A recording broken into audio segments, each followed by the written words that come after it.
নমস্কার বন্ধুরা। শুভ সন্ধ্যা।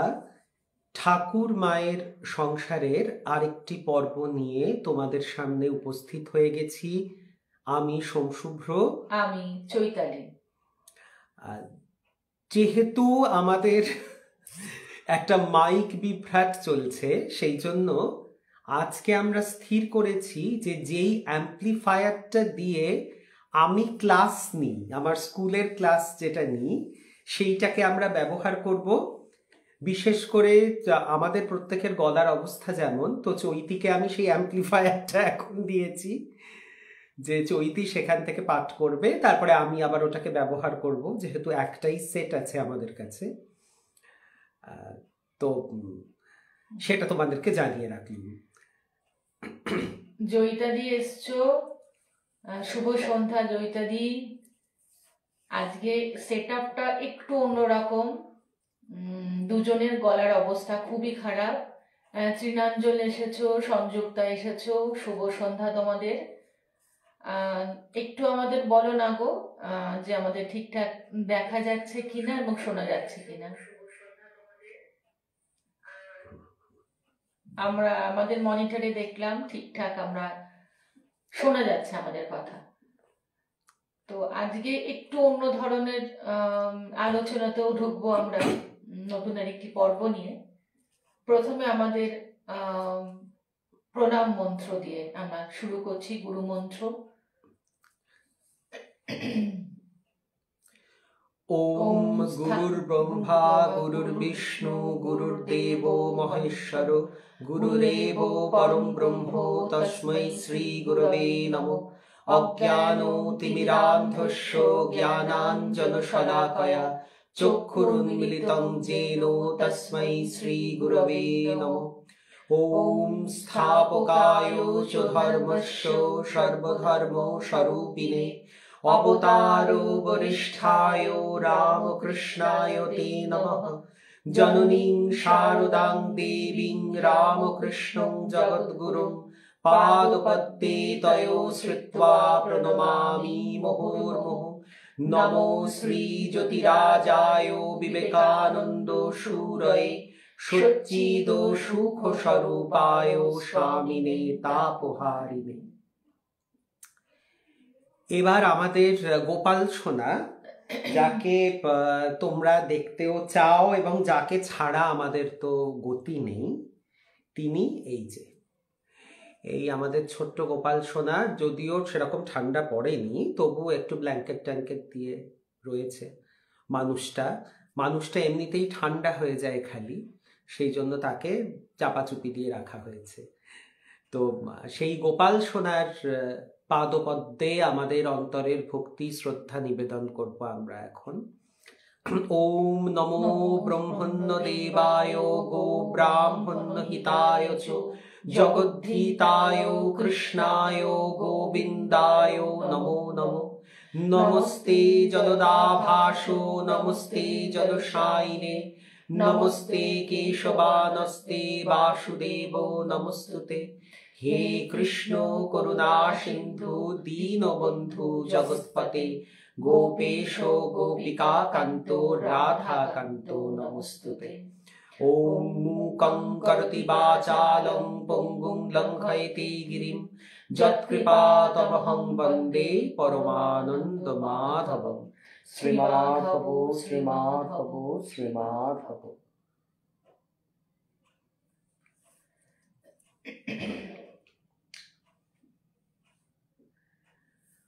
আমরা এবারে তাহলে আমাদের মূল পর্বে প্রবেশ করি।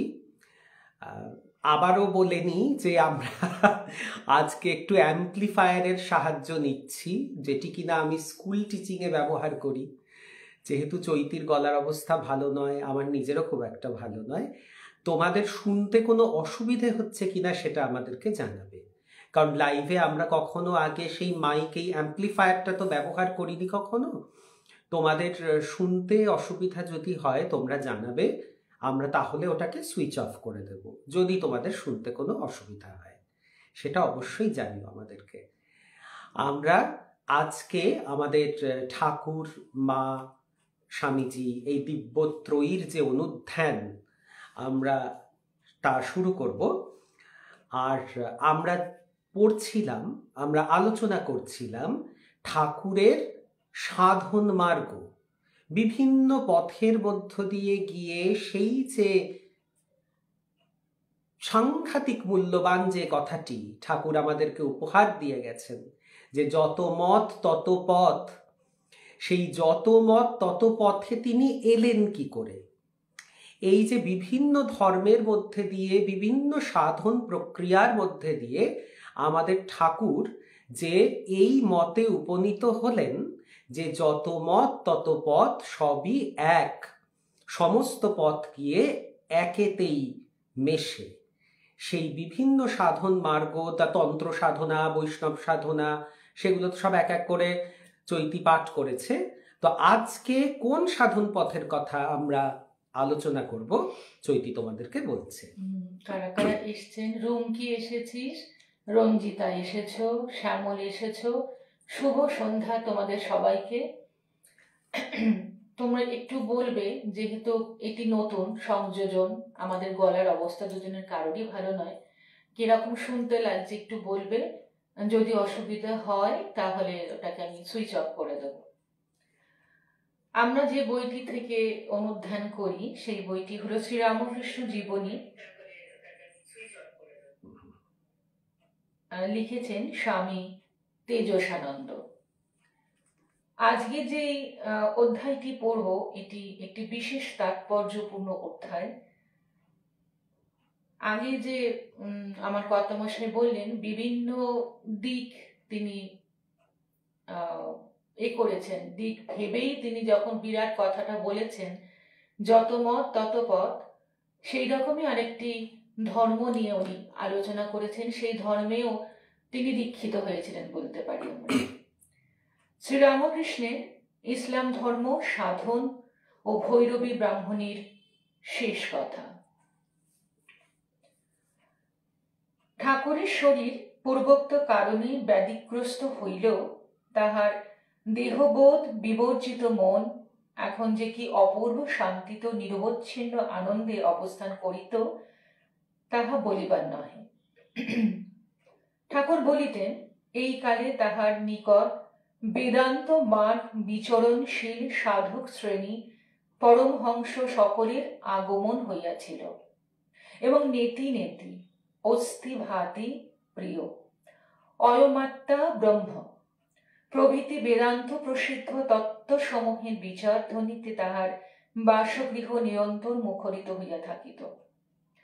এই সকল তত্ত্বসমূহের বিচারকালে তাহারা যখন কোনো বিষয়ে সুমীমাংসার উপনীত হইতে পারিতেন না, ঠাকুরকে তখন মধ্যস্থ হইয়া উহার মীমাংসা করিয়া দিতে হইত। জাতিস্বর তত্ত্ব সহায় ঠাকুর এই কালে সম্যক বুঝিয়াছিলেন যে তিনি নিত্য শুদ্ধ বুদ্ধ মুক্ত স্বভাবদান আধিকারিক অবতার পুরুষ, বর্তমান যুগের ধর্মগ্লানি দূর করিয়া লোককল্যাণ সাধনের জন্যই তাহাকে দেহ ধারণ ও তপস্যাদি করিতে হইয়াছে। তিনি ইহাও বুঝিয়াছিলেন, পূর্ব যুগে যিনি শ্রীরাম এবং শ্রীকৃষ্ণ রূপে আবির্ভূত হইয়া লোককল্যাণ সাধন করিয়াছিলেন, তিনি বর্তমান কালে পুনরায় শরীর পরিগ্রহপূর্বক শ্রীরামকৃষ্ণ রূপে আবির্ভূত হইয়াছেন। অদ্বৈত ভাবের কথা জিজ্ঞাসা করিলে তিনি বলিতেন, উহা শেষ কথা নয় রে, শেষ কথা ঈশ্বর প্রেমে চরম পরিণতিতে সর্বশেষে উহা সাধক জীবনের শতক আসিয়া উপস্থিত হয়। জানবি, সকলের মতেরই উহা শেষ কথা এবং যত মত তত পথ। কি দারুণ! আমরা এই জায়গাতে এসে পৌঁছেছি, যেই জায়গাতে সেই মহাবাণী, সেই অমৃত বাণী, যেখানে ঠাকুর আমাদেরকে মূল বিষয়টি বুঝিয়ে দিলেন যে যত মত তত পথ।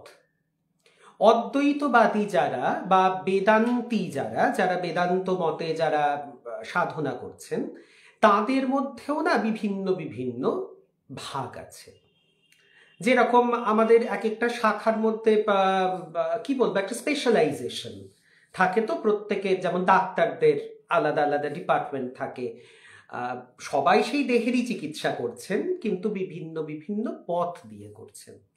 আলটিমেটলি সেটা ডাক্তারি, মানুষের রোগ মুক্তিকরণ সেটার উদ্দেশ্য। তো এখানেও অনেকটা সেই রকম, যে বিভিন্ন জায়গা দিয়ে গিয়ে বিভিন্ন পথ ধরে সেই একই জায়গাতে উপনীত হচ্ছেন সকলে।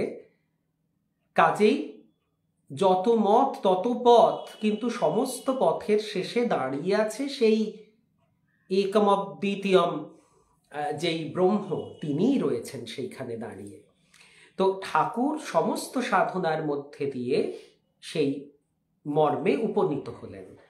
আর এইখানেই কিন্তু ঠাকুরের মধ্যে আমরা দেখেছি, আমরা আগে আলোচনা করেছি যে অবতার তত্ত্বে দেব মানব এই দুটি সত্তাই কিন্তু ক্রিয়াশীল থাকে। একজন মানুষের মধ্যে দৈবী সত্তাও থাকে, তার মধ্যে মানবিক যে গুণ যেগুলো, সেই গুণগুলো তার মধ্যে বর্তমান থাকে।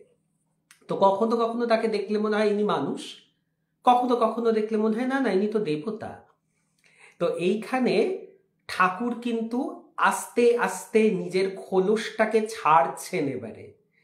এবারে যতদিন এগোচ্ছেন ঠাকুর কিন্তু একটু একটু একটু একটু করে তার মুখোশ, তার আবরণটাকে সরিয়ে তিনি বাইরে আসছেন, তিনি প্রকাশিত হচ্ছেন যে তিনি আসলে কে। এবং তিনি তখন নিজে বুঝতে পারছেন যে ত্রেতায় রাম এবং দাপরে শ্রীকৃষ্ণ যিনি, তিনিই কিন্তু রামকৃষ্ণ। তিনি বুঝতে পারছেন যে আমার দেহ পরিগ্রহ করার একটা কারণ আছে, একটা উদ্দেশ্য আছে। আমাদের বন্ধুরা সকলের একটা জিনিস খুব পরিষ্কার বুঝে নেওয়া উচিত, যে আমরা কেন এলাম খামোখা। আমরা হঠাৎ করে পৃথিবীতে চলে এলাম, একটা বংশে জন্ম নিয়ে নিলাম, একরকম রূপ পেলাম, একরকম গুণ পেলাম, একটা নাম পেলাম, একটা কাজ আমরা বেছে নিলাম, কিন্তু কেন, এইসবের শেষটা কোথায়? একটা বিশাল বড় প্রশ্ন চিহ্ন কিন্তু থাকে, যে আমি কেন এসেছি এই পৃথিবীতে। আমাদের সমস্যা হচ্ছে আমরা এই পুরো এই যে যা যা পেয়েছি, যেগুলোকে আমরা উপকরণ হিসেবে পেয়েছি, সেই সত্যটাকে জানার যে আমি এখানে কেন, আমি কি করতে এসেছি, আমরা সেই খেলনাগুলোকে নিয়ে মজে থাকি। আমরা আমাদের নাম, আমাদের রূপ, আমাদের গুণ, আমাদের বিভিন্ন কাজ, প্রফেশনস, পেশা, এগুলোকে নিয়ে আমরা এত মেতে থাকি যে এগুলোকে ব্যবহার করে আসলে আমাদের কি করার ছিল সেটি আমরা ভুলে গেছি। আমরা সমস্ত কিছু নিয়ে এমন মজে গেলাম যে আসল কাজটা কি করতে এসেছিলাম সেটাই তো গুলিয়ে গেছে। সেটাই কি মায়া? সেটাই মায়া, সেইটাই মায়া যে আমাদের গুলিয়ে গেছে। এবং আমরা কখনো ভাবার চেষ্টাও করছি না যে আমরা কেন খামোখা হঠাৎ সোমশুভ্র চৈতি কেন, কিসের জন্য, কি কারণ, না থাকলেই বা কি হতো, একদিন তো থাকবে না, তাহলেই বা কি হবে, এই চিন্তাটা আমরা করছি না। ঠাকুর কিন্তু সেটা খুব পরিষ্কারভাবে বুঝে গেলেন, যে তার প্রথমে কিন্তু তিনি ছিলেন দেহবোধ বিবর্জিত। তোমরা দেখেছো যে ক্ষণে ক্ষণে তিনি এমন হয়ে যাচ্ছেন তার কিন্তু দেহ রাখতে আর ইচ্ছে করছে না।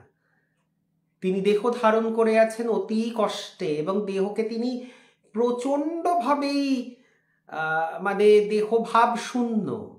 তার মাথায় জটা পড়ে যাচ্ছে, তার 3 দিনের পর দিন খাচ্ছেন না, ঘুমোচ্ছেন না, মানে দেহবোধ তার কিছু নেই। কিন্তু এখন তিনি দেখলেন যে না, দেহ ধারণ করার একটা কারণ আছে, তো তাই তো তিনি দেহ ধারণ করে আছেন। তাহলে কি কারণ? কারণটা হচ্ছে লোকশিক্ষা।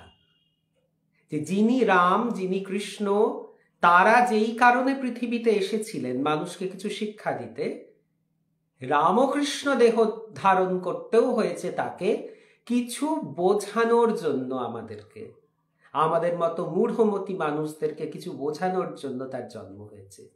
এবারে যখন তার উদ্দেশ্যটা তিনি বুঝে গেলেন, তিনি নিজেও তো প্রথম দিকে যে দেব মানব ভাবে, সেটাও একটা মায়ার খেলা, দেব মানব ভাবে তিনি নিজেই বুঝতে পারছিলেন না তিনি কে। আস্তে আস্তে তিনি যখন বুঝতে পারলেন যে আমি কে, সরি, তিনি তখন দেখলেন যে না, দেহরও কিন্তু একটা কাজ রয়েছে। এই যে আমার শরীরটা, আমার দেহটা আমি ধারণ করে আছি, এর মধ্যে দিয়েও কিন্তু আমি কিছু একটা কাজ করছি। এবং তখন তিনি বুঝলেন যে যে রাম, যে কৃষ্ণ, ইদানিং সেই রামকৃষ্ণ। আর তিনি তার সেই মহাবাণী তিনি প্রচার করলেন যে যত মত তত পথ, কোনো পথের সঙ্গে কোনো পথের কোনো দ্বন্দ্ব নেই, কারণ সমস্ত পথ গিয়ে মিশছে সেই একে। এইটা কিন্তু মানে এই জায়গাটা, তার সাধন জীবনের এই পর্বটা ভীষণ ভীষণ ভীষণ গুরুত্বপূর্ণ একটা এবং তিনি বারবারই বলেছেন যে ব্রহ্ম সত্য, জগৎ মিথ্যা। একদম। কিন্তু যখন আমরা এই মায়ার জগতে এসে পড়েছি, তখনও আমাদের তো কোনো একটা উদ্দেশ্য আছে, সেই ব্রহ্মকে জানার। তখন মহামায়াকে বশীভূত করে বা তাকে সন্তুষ্ট করে সেই জায়গায় পৌঁছতে হবে। এই প্রসঙ্গে ছোট্ট একটা তোমাদেরকে আগেও হয়তো বলেছি, যখন মা কালীর রূপকল্প আমরা দেখি, যে মায়ের বিরাট কেশদাম দেখবে, মানে মা কালীর কিন্তু চুলটা একটা বিরাট জিনিস। আমরা যে কোনো দেবীতে দেখি তাদের চুলটা বিশাল। সেটা কি শুধুমাত্র একটা এস্থেটিক কারণে, একটা সৌন্দর্য বোধ থেকে কি যারা শিল্পী তারা এইভাবে নির্মাণ করেন মাতৃমূর্তি? তা কিন্তু নয়, একদম তা নয়। এই কেশদামকে বলা হয় এটা পর্দা, এবং সেই পর্দার পেছনে রয়েছেন আসল ব্রহ্ম। ইনি মহামায়া, ইনি পর্দা টাঙিয়ে দাঁড়িয়ে আছেন, আমাদেরকে দেখতে দেবেন না পেছনে কে। এবারে আমরা মহামায়াকে যদি তুষ্ট করতে পারি, তখন মহামায়া তার চুলটা এরকম করে সরিয়ে দেবেন, দিয়ে বলবেন ওই দেখ, উনি হচ্ছেন আসল মানুষ। এইখানে ঠিক মাতা পিতার একটা উদাহরণ আমাদের সামনে আসে। আমাদের পিতাকে মা চিনিয়ে দেয়। মা না যদি বলে দেয় যে দেখ এ তোর বাবা, একে বাবা বলে ডাকবি, ইনি তোর পিতা, তাহলে কিন্তু আমরা জানতে পারি না। এবং জগতের সমস্ত সম্পর্কের সঙ্গেই আমাদের মা সবার পরিচয় ঘটিয়ে দেন। অতএব এই মাতৃ সাধনার কথা বারবার করে ঠাকুর ভীষণ গুরুত্ব দিয়েছেন, যে মহামায়াকে তুষ্ট না করতে পারলে কিন্তু ওই জায়গায় যাওয়া যাবে না। শ্রী রাধিকাকে তুষ্ট না করতে পারলে শ্রীকৃষ্ণর কাছে পৌঁছানো যাবে না। তো কাজেই মায়ের এই যে চুলের যে রহস্য, দেখবে প্রতিটা দেবী, কারুর কিন্তু বেনি দেখবে না, কারুর খোঁপা দেখবে না, কারুর কিন্তু সেগুলো এখন শিল্পীরা নানান রকম হয়তো বানান, কিন্তু এটা শাস্ত্রবিহিত নয়। সমস্ত মাতৃমূর্তি কিন্তু দেখবে আলুলায়িত কুন্তলা। এবং আর একটা জিনিস লক্ষ্য করবে, চুলের পরিধি কিন্তু অনেকটা পর্দাটা অনেকটা ঝোলানো থাকে আর কি, মানে একদম পা অবধি, এবং চওড়া, মানে মায়ের দেহ থেকেও বেরিয়ে আছে এরকম চারিদিকে চওড়া হয়ে। এটা সিম্বল, এটা সিম্বল, মানে এতটাই ভেতরে মোটা পুরু পর্দা রয়েছে, তাকে ভেদ করা, মানে মাকে তুষ্ট করতে না পারে সেই পর্দা ভেদ করা সম্ভবপর নয়। যতটা বড় ততটাই পুরু। সেই জন্য মা যদি পরিচিতি না ঘটান যে দেখ তোর বাবাকে, তাহলে আমাদের তো বাবার সঙ্গে পরিচয় হবে না। অতএব মাকে আমাদের যে করে হোক, মাকে নিজেদের পক্ষে আনতে হবে। তখন মা দয়া করে চিনিয়ে দেবেন যে দেখ ওই হচ্ছেন কিন্তু আসল, যিনি প্রকাশক, যিনি আমাকেও প্রকাশ করে রেখেছেন, যাকে আশ্রয় করে আমিও কিন্তু ক্রিয়াশীল, সেটা দেখে রাখ। তো সেই জন্য ওই পর্দাটা দেওয়া থাকে। আর এই কারণে কি আমাদের বিশেষ করে বাংলায় মাতৃ সাধনার বেশি প্রচলন। না, এটা না আমাদের শুধু কিন্তু নয়, জানো তো, এটা আমরা বলি যে বাংলা মাতৃ সাধনার, কিন্তু যদি আমরা দেখি না, আমাদের প্রচুর আমাদের রাজ্যগুলো যেগুলো আছে প্রত্যেকের না পিছনে কিন্তু মাতৃ নাম থেকে এসেছে। আমার এক্ষুনি মনে পড়ছে না সেরকম, তবে একটা বোধ হয় আম্বালা, ধরো আম্বা দেবী থেকে, তো মহারাষ্ট্রে বোধহয় আছেন মুম্বা দেবী। এরকম বিভিন্ন দেবীর নামে কিন্তু স্টেটগুলোর নাম এসেছে, জানো তো। সেটা আমি একটু ভালো করে নিজে হোমওয়ার্ক করে নিয়ে তোমাদেরকে বলবো। মানে আমরা ক্লেম করি, আমরা দাবি করি যে বাংলা হচ্ছে মাতৃ সাধনার পীঠস্থান, কিন্তু আদপে সারা ভারতবর্ষ ব্যাপী মাতৃ সাধনা কিন্তু সুপ্রচলিত। তো যেহেতু তন্ত্রটা আমাদের বাংলার থেকে তার উদ্ভব, তাই হয়তো বাংলার পাল্লাটা একটু ভারী, কিন্তু সব জায়গাতে সর্বত্র কিন্তু মাতৃ সাধনার চল আছে। কারণ মা ছাড়া অন্য কোনো গতি নেই, আগে মা তারপরে অন্য কিছু। কাজেই মা আমাদেরকে সারা বিশ্ব দর্শন করান, পিতাকে জানান, সবকিছু। কাজেই মাকে আগে আমাদের নিজেদের পক্ষে আনতে হবে। তো মাতৃ সাধনা কিন্তু সর্বত্র, কিন্তু বাংলাতে একটুখানি বিশেষভাবে এটা প্রচারিত হয়েছে বাইরেও, যে বাংলাতে হয়েছে। কিন্তু বাদ বাকি সব জায়গাতেই দেখবে, সমস্ত জায়গাতে গিয়ে দেখবে কোনো একজন দেবীর নামেই কিন্তু সেই জায়গাটার নামকরণ হয়েছে, কোনো দেবীকে কেন্দ্র করেই কিন্তু সেখানকার যে সভ্যতাটা, যে নাগরিক সভ্যতাটা, সেটা গড়ে উঠেছে। এটা কিন্তু আছে। অদ্বৈত বিজ্ঞানে প্রতিষ্ঠিত হইয়া ঠাকুরের মন এখন কিরূপ উদার ভাবাপন্ন হইয়াছিল, তাহা এই কালে একটি ঘটনায় স্পষ্ট বুঝিতে পারা যায়। গোবিন্দ রায় নামক জনৈক সুফি ধর্ম অবলম্বী নিষ্ঠাবান মুসলমান সাধক এই সময়, সালটি হচ্ছে 1866 খ্রিস্টাব্দ, দক্ষিণেশ্বরের কালীবাড়িতে উপস্থিত হন এবং সাধনাকুল স্থান বুঝিয়া পঞ্চবটির শান্তিপ্রদ ছায়ায় আসন বিস্তীর্ণ করিয়া কিছুকাল কাটাইতে লাগিলেন। প্রেমিক গোবিন্দকে দেখিয়া ঠাকুর তৎপ্রতি আকৃষ্ট হইয়া পড়িলেন এবং অচিরে গোবিন্দের নিকট দীক্ষা গ্রহণ পূর্বক ইসলাম ধর্ম সাধনে নিযুক্ত হইলেন। ঠাকুর উক্ত সাধনকালে মথুরানাথের কুঠিতেই বাস করিতেন। মথুরানাথ এক মুসলমান পাচক আনাইয়া তাহার নির্দেশে এক ব্রাহ্মণের দ্বারা মুসলমান দিগের প্রণালীতে খাদ্য সকল রন্ধন করিয়া ঠাকুর খাইতে দিতেন। ঠাকুর বলিতেন, ওই সময় আল্লাহ মন্ত্র জপ করিতাম এবং হিন্দু ভাব মন হইতে একেবারে লুপ্ত হওয়ার হিন্দু দেবদেবীকে প্রণাম করা তো দূরে থাক, দর্শন পর্যন্ত করিতে প্রবৃত্ত হইত না। ওইভাবে তিন দিন দিবস অতিবাহিত হইবার পর ওই মতে সাধন ফল সম্যক হস্তগত হইয়াছিল। ইসলাম ধর্ম সাধনকালে ঠাকুর প্রথমে এক দীর্ঘ সহস্র বিশিষ্ট সুগম্ভীর জ্যোতির্ময় পুরুষ প্রবরের দিব্য দর্শন লাভ করেছিলেন। পরে সগম বিরাট ব্রহ্মের উপলব্ধি পূর্বক তুরীয় নির্গুণ ব্রহ্মে তাহার মন লীন হইয়া গিয়াছিল। ঠাকুর বলিতেন, হিন্দু মুসলমানের মধ্যে যেন একটা বিরাট পর্বত প্রমাণ ব্যবধান রইয়াছে। পরস্পরের চিন্তা প্রণালী, ধর্ম বিশ্বাস ও কার্যকলাপ পরস্পরের নিকট সম্পূর্ণ দুর্বোধ্য হইয়া রহিয়াছে।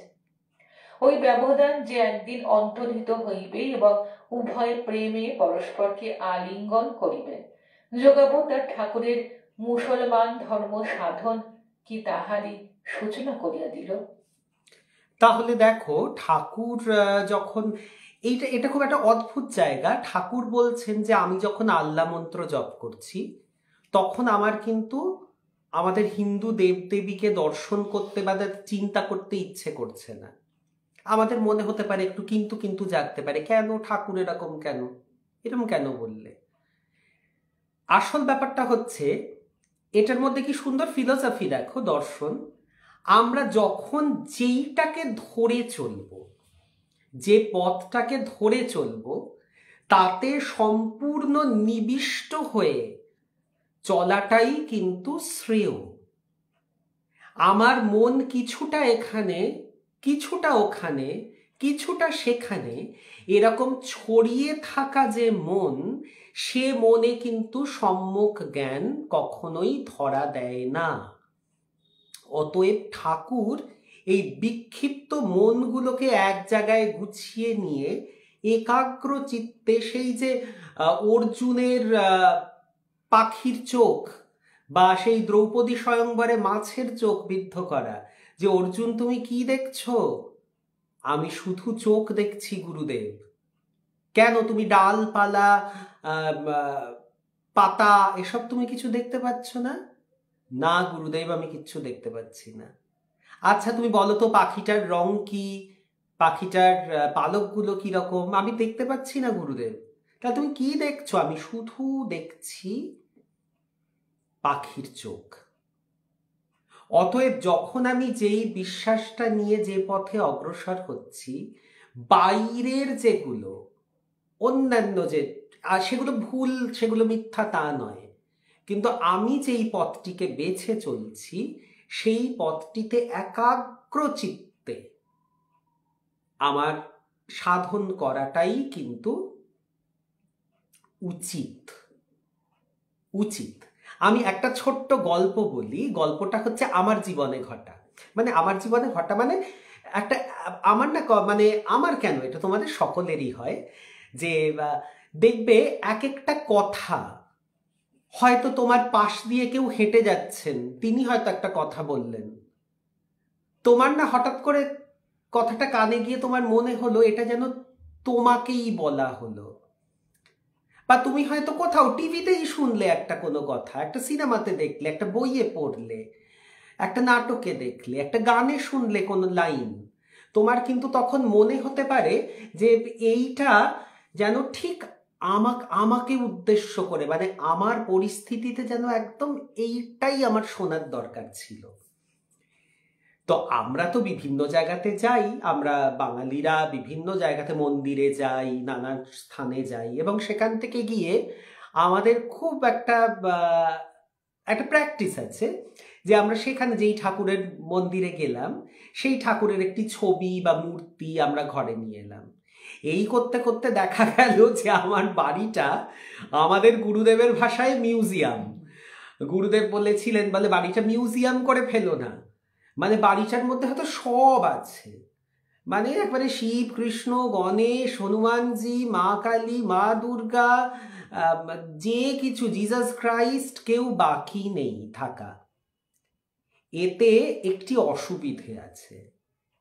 অসুবিধাটা কি? তোমার মনোনিবেশে অসুবিধা হয়। আমি যেই সূত্রটা বলছি, মানে আমি যেই ঘটনাটা বলছি, যে আমরা গেছিলাম একবার হংসেশ্বরী মন্দিরে, অনেকবারই গেছি, শেষবারটা গেছিলাম ওই কোভিড তখন শুরু হব আর কি, তার আগে একবার গিয়েছিলাম, তারপরেই তো আমাদের সব বন্ধ টন্ধ হয়ে গেল, লকডাউন। তো সে সময় গিয়ে, আর আমারও ওরকম খুব আছে, কোথাও গেলেই এই প্রতিমার একটা মূর্তি বা ছবি আমার একটু চাই, একটু নিয়ে আসবো, ঘরে রাখবো, এটা আমার ইচ্ছে ছিল। তো আমি যখন মা হংসেশ্বরী মন্দিরে গেছি, আমার তো খুব ইচ্ছে করছে যে মা হংসেশ্বরীর একটা ছবি আমি নিয়ে এসে বাড়িতে রাখি। তো আমি বলতে যাব এই কথাটা চৈতিকে, যে চৈতি চলো একটা ছবি কিনি। পাশ দিয়ে দুজন মহিলা কথা বলতে বলতে যাচ্ছেন। তো একজন মহিলা আরেকজন মহিলাকে বলছেন এই ছবি কেনার বিষয়ে, তারাও বলছেন যে চলো ছবি কিনি। তখন আরেকজন মহিলা উত্তর দিচ্ছেন, না না আমি ছবি কিনবো না, কারণ এতে না খুব মন এদিক ওদিক চলে যায়। মানে আমি যেই রূপে নিজেকে, নিজের মনকে আমি যেই রূপে কনসেন্ট্রেট করেছি, যেই ঈশ্বরের যে রূপটাকে আমি আমার কাছে মনে হয়েছে গ্রহণীয় কল্পনা করেছি, তাতে সেইটা বিঘ্ন হয়। আমি নেব না রে। আমার না ঠিক মনে হলো ঠিক ওই সময় আমাকে যেন বলা হলো কথাটা, মায়ের একটি ছবি রাখতে কোনো ব্যাপার নয়, কিন্তু এই যে আমাদের তো খুব কাঁচা মন, তো আমাদের মন এদিক ওদিক, তুমি ওই যে সেই তোমাদের যদি মনে করে দেখো, সেই কথামৃতর একটা মজার গল্প বলেছিলাম, সেই শালাবাবুর গল্প, সেটা নিশ্চয়ই তোমাদের মনে আছে, যে একটি ডুবন্ত মানুষকে কে বাঁচাবে করতে করতে লাস্টে তার শালাবাবু রূপে এসে সেই, তোমাদের গল্পটা আগে বলেছি তাই আর গল্পটাকে পুনরাবৃত্তি করলাম না। তো সেই রকম ঠাকুর বলতেন, হ্যাঁ সবাই সবাই এক, এটা ঠিক কথা, কিন্তু তোমার যেই রূপটি অতি প্রিয় তুমি তাতে মনোনিবেশ করো, যে রূপটিতে তুমি স্বাচ্ছন্দ্য বোধ করো, একদম তুমি ভালোবাসো, তোমার কাছে আমার চোখ বন্ধ করলেই যার যার মূর্তিটা তোমার মনে গেঁথে আসে আর কি, তাকে আরাধনা করে সব থেকে শ্রেয় বলে মনে হয় আমাদের। হ্যাঁ, তখন না ওই মনটা বিক্ষিপ্ত হয় না, আমি কিছুটা দুর্গা, কিছুটা কালী, কিছুটা মহাদেব, কিছুটা শ্রীকৃষ্ণ, এই সবাই আদপে এক। আর সবাই যদি এক, তাহলে একটা মূর্তিতেই বা মনোনিবেশ করতে অসুবিধা কোথায়? তো আমার না তখন মনে হলো যে আমি যখন ছবিটা কিনবো ঠিক করছি, ঠিক সেই সময় আমার কানের কাছে এই কথাটা এলো। আমার না মনে হলো যেন এটা আমার প্রতি একটা নির্দেশ এলো, এবং সেটা অন্য দুজনের কথোপকথন, তারা বুঝলোও না যে আমি কতটা সেই কথাটা আমি কিভাবে মনে থেকে মনে গ্রহণ করলাম, কিন্তু এটি ঘটলো। কাজেই এই মনকে বিক্ষিপ্ত না করে মনকে এক জায়গায় জড়ো করে এক জায়গাতে রাখো। তো এই আল্লাহ মন্ত্রের সময়তে সেই করলেন, এবং আমরা দেখছি উনি কিন্তু সুফি ভাবের সাধনা দিয়ে শুরু করেছেন।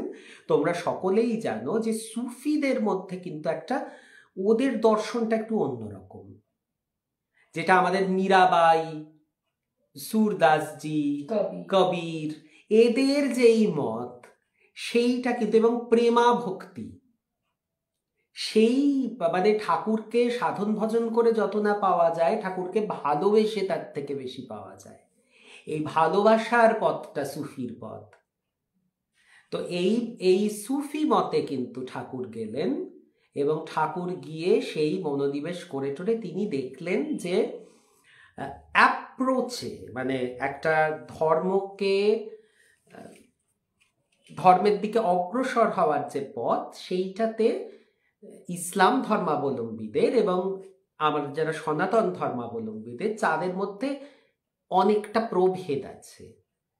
আদপে প্রভেদ নেই, আমাদের দেখার, আমাদের দৃষ্টিভঙ্গি, অ্যাপ্রোচটা আলাদা, যে একজন এরকম ভাবছে, একজন ওরকম ভাবছে, কিন্তু বিষয়টা এক, মূল তো অদ্বৈতবাদ।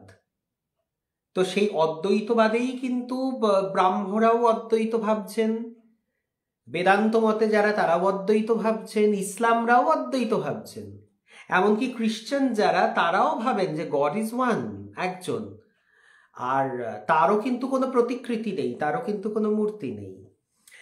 তো এই ঠাকুর এই দিকে তখন মনোনিবেশ করলেন, এবং ঠাকুর এইটা বলেছিলেন বা ঠাকুর বুঝেছিলেন যে যদি আমরা সঠিকভাবে দেখতে পারি দুটো পথকে, আস্তে আস্তে এই যে অ্যাপারেন্ট যে দূরত্বটা রয়েছে, যেটা থাকার কথা নয়, সেটা আস্তে আস্তে কমতে কমতে কমতে কমতে আমরা এরকম ভাবে মিশে যাব। আসলে মূল বক্তব্যটা কি জানতে হবে, যে তুমি কাকে চাইছো, কিভাবে চাইছো। আমরাও নিরাকার ব্রহ্মর মানি, ইসলামরাও নিরাকার আল্লাহকেই মানে, খ্রিস্টানরা নিরাকার গডকেই মানে। এবারে আমরা তাদের মধ্যে থেকে আবার গুণ অনুযায়ী আমাদের মতো করে কিছু রূপ চিন্তা করে নিয়েছি। এইটা তাঁরা হয়তো করেননি, কিন্তু তাদের কাছেও কিছু কিছু সিম্বল আছে। যেমন আল্লাহ লেখাটাকে অনেকে সামনে রাখেন, মক্কার যে পাথরটি, আমাদের এরাও জিজাসকে মানেন, যে যিনি কিনা ঈশ্বরের পুত্র, কি তার মাকে, মাদার মেরিকে সামনে রাখেন। তো কিছু না কিছু একটাতে মনোনিবেশ তারাও করেন, এবারে আমাদের হচ্ছে আমরা এরকম আলাদা আলাদা রূপে তাদেরকে দিয়েছি, সেগুলো কিন্তু প্রত্যেকটি সাংকেতিক, এইটা বুঝতে হবে। একটা র্যান্ডম কোনো রূপ কিন্তু দিয়ে দেওয়া হয়নি, ভেবে চিনতে শাস্ত্র মেনে সাংকেতিক রূপ দেওয়া হয়েছে। এবং প্রত্যেকটির মধ্যে, প্রত্যেকটি রূপের মধ্যেই ব্রহ্মের গুণ বর্তমান। একদম, এটা বললি না, সেই জল আর জলকে বিভিন্ন বোতলে করে রাখা, ওরা হয়তো জলটাকে বোতলে ভরেননি আর আমরা বিভিন্ন বোতলে ভরে রেখেছি, এইটুকুই তফাৎ। কিন্তু জলটাকে আমরা দুজনেই মানছি, আর এই বোতলে ভরা জলের মধ্যে কিন্তু জলের সেই সমস্ত গুণাবলী, সেই সমস্ত বৈশিষ্ট্য বর্তমান। অতএব একেই যদি আমি অর্চনা করি, তাহলে কিন্তু সেই তাঁরই অর্চনা হলো, তাঁরই আরাধনা হলো, কারণ গুণগুলো, বৈশিষ্ট্যগুলো তো এক। পুকুরের ঘাটগুলো আলাদা, কেউ পানি, কেউ ওয়াটার, সেই বিখ্যাত ঠাকুরের উক্তি। অদ্বৈত ভাব যে তাহার কতদূর অন্তরের পদার্থ ছিল, তাহা একটি ঘটনার উল্লেখ করিলেই পাঠক বুঝিতে পারিবেন। কালীবাটি চাঁদনী সমাযুক্ত বৃহৎ ঘাটে দণ্ডায়মান হইয়া ঠাকুর একদিন ভাবাবেশে গঙ্গা দর্শন করিতেছিলেন। ঘাটে তখন দুইখানি নৌকা লাগিয়াছিল এবং মাঝিরা কোন বিষয় লইয়া পরস্পর কলহ করিতেছিল। কলহ ক্রমে বাড়িয়া উঠিয়া সবল ব্যক্তি দুর্বলের পৃষ্ঠদেশে বিষম চপেটাঘাত করিল। ঠাকুর উহাতে চিৎকার করিয়া ক্রন্দন করিয়া উঠিলেন। তাহার ওইরূপ কাতর ক্রন্দন কালীঘরের হৃদয়ের কর্ণে সহসা প্রবেশ করায় সে দ্রুত পদে তথায় আগমন পূর্বক দেখিল তাহার পৃষ্ঠদেশ আরো রক্তিম হইয়াছে এবং ফুলিয়া উঠিয়াছে। ক্রোধে অধীর হইয়া হৃদয় বারবার বলিতে লাগিল, মামা, কে তোমায় মারিয়াছে, দেখাইয়া দাও, আমি তাহার মাথাটা ছিঁড়িয়া লই। হৃদয় রুদ্রমূর্ছ দেখিয়া দাঁড়ি মাঝিরা ইতিপূর্বে নৌকা দুখানি লইয়া মাঝ গঙ্গায় সরিয়া পড়িয়াছে। মাঝি দিগের বিবাদ হইতে তাহার পৃষ্ঠে আঘাতজনিত বেদনা চিহ্ন উপস্থিত হইয়াছে শুনিয়া হৃদয় স্তম্ভিত হইয়া ভাবিতে লাগিল, ইহাও কি কখনো সম্ভবপর? বিংশ শতাব্দীর এই বৈজ্ঞানিক যুগে অশিক্ষিত এই পাগলের কথায় কি প্রত্যয় করিবে? এইটা কিন্তু দেখো, এইটাও খুব বিখ্যাত একটা ঘটনা ঠাকুরের জীবনে, যে এক মাঝি আরেক মাঝিকে মেরেছে আর ঠাকুরের গায়ে সেই আঘাতের চিহ্ন চলে এসেছে। তোমার আমারও কিন্তু হয়, কি করে বলো তো? কোনো একটা খুব ইমোশনাল সিনেমা ধরো, মন দিয়ে তুমি দেখছো, সেখানকার প্রধান চরিত্র হয়তো খুব কষ্ট পাচ্ছে, আমরা দেখি আমাদের চোখে জল চলে আসছে।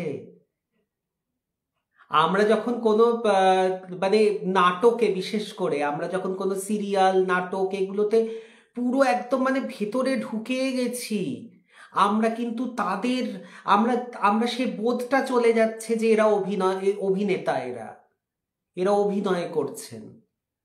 আমরা হাস্যকর কিছু দেখে হো হো করে হেসে উঠছি, আমরা কারোর দুঃখ দেখলে আমাদের চোখ দিয়ে জল পড়ছে, আমরা চোখ মুছছি। এইটা কিন্তু আমাদেরও হচ্ছে, কিন্তু ঠাকুরের হওয়া আর আমাদের হওয়ার মধ্যে একটি তফাৎ আছে। এই ভাবে স্থিত থাকা আর এই ভাব কখনো কখনো এইভাবে যাওয়া দিয়ে আবার সেই ভাব থেকে নিচে নেমে যাওয়া, এই বিষয়টার তফাৎ। ঠাকুর সেই জায়গায় স্থিত, সেখানেই তিনি রয়েছেন যেখানে প্রত্যেকটা প্রাণীর দুঃখ, কষ্ট, আনন্দ, বেদনা সব তিনি নিজে অনুভব করছেন, তার এমনকি তার শরীরে তা প্রকাশ পাচ্ছে। আর আমাদের কি হচ্ছে, ক্ষণিক একটু সময়ের জন্য আমরা সেই বিন্দুতে স্পর্শ করছি, আবার পরক্ষণে আমরা নেমে যাচ্ছি, এইটা তফাৎ। এবারে মনে করো আমাদের মনের অবস্থা যদি সেইখানে 24 ঘন্টা বাধা থাকতো, তাহলে কিন্তু যে কোনো মানুষের দুঃখ কষ্ট, যে কোনো প্রাণীর দুঃখ কষ্ট দেখলেই আমরা একভাবে আকুল হতাম। আমি একটা মজার বলি যে আমার মামার বাড়িতে ভীষণ মানে সবাই না খুব হাইপার, বুঝেছো তো, ভীষণ ইমোশনাল টাইপের। এবারে সেখানে ওই হচ্ছে ওই সিনেমাটা সুচিত্রা সেনের উত্তর ফাল্গুনি সিনেমাতে যখন সেই ক্লাইম্যাক্সের সিনে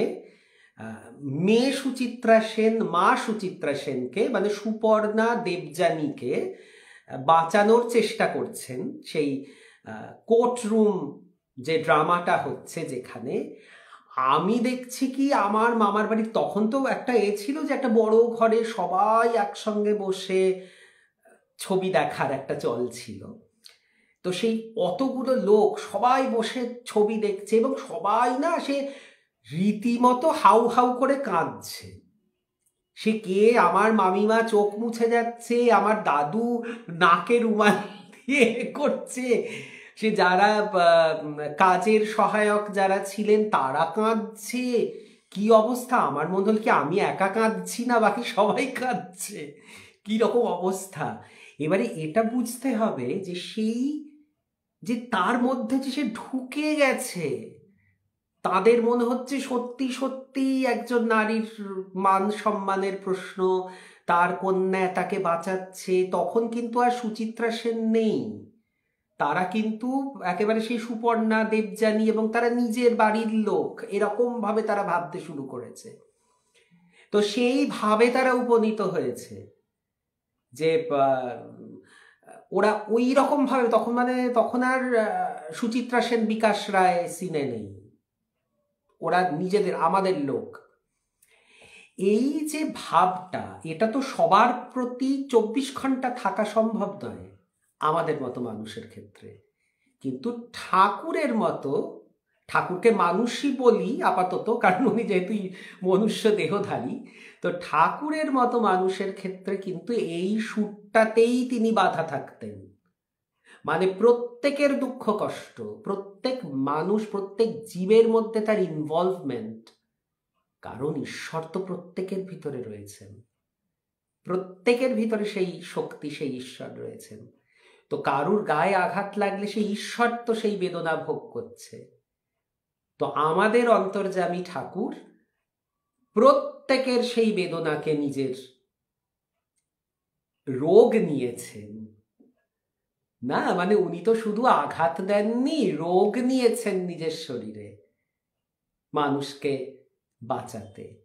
তার মানে কতটা ভালোবাসা কারুর প্রতি থাকলে এটা সম্ভব। রামকৃষ্ণানন্দ ঠাকুর যখন খুব অসুস্থ,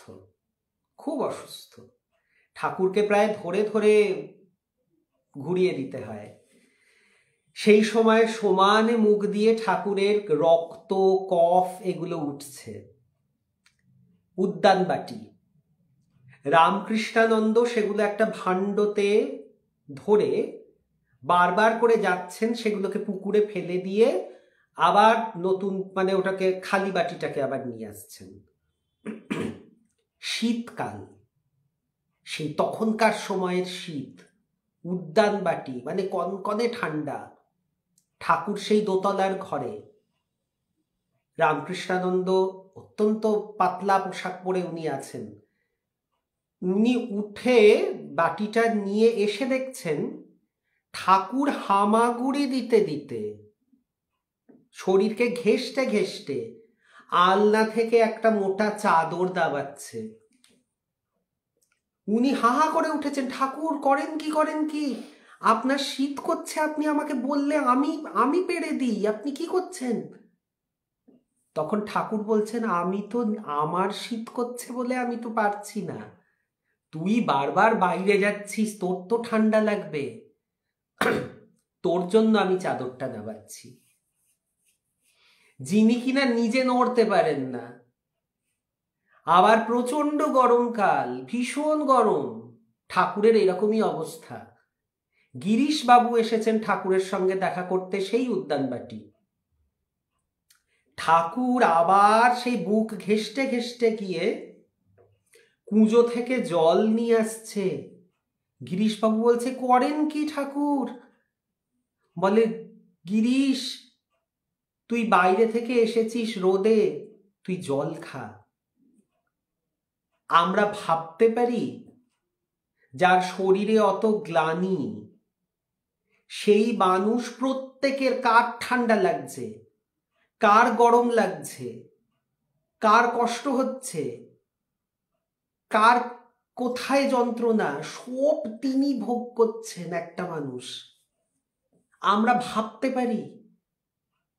আমরা ক্ষণিকের সিনেমাতে একটা ইমোশনাল সিন দেখে হয়তো কাঁদতে পারি, কিন্তু সর্বক্ষণ সেই জায়গায় স্থিতি থাকা এ কি সম্ভব?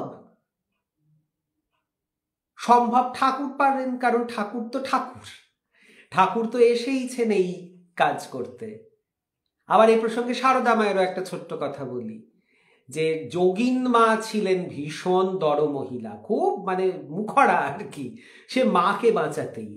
তো একজন তো সেই দুপুরে, মা তখন অসুস্থ, শরীর ভালো নয়, দূর থেকে একজন ভক্ত এসেছে, তখন তো বুঝতেই পারছো পায়ে হেঁটে গরুর গাড়িতে করে এরকম ভাবে বাগবাজারে, তো এসে মায়ের সঙ্গে দেখা করব, কিছুতেই এখন দেখা হবে না মায়ের সঙ্গে। মা সবে খেয়ে একটু শুয়েছেন, মা ভীষণ শরীর খারাপ, একদম এখন দেখা হবে না মায়ের সাথে।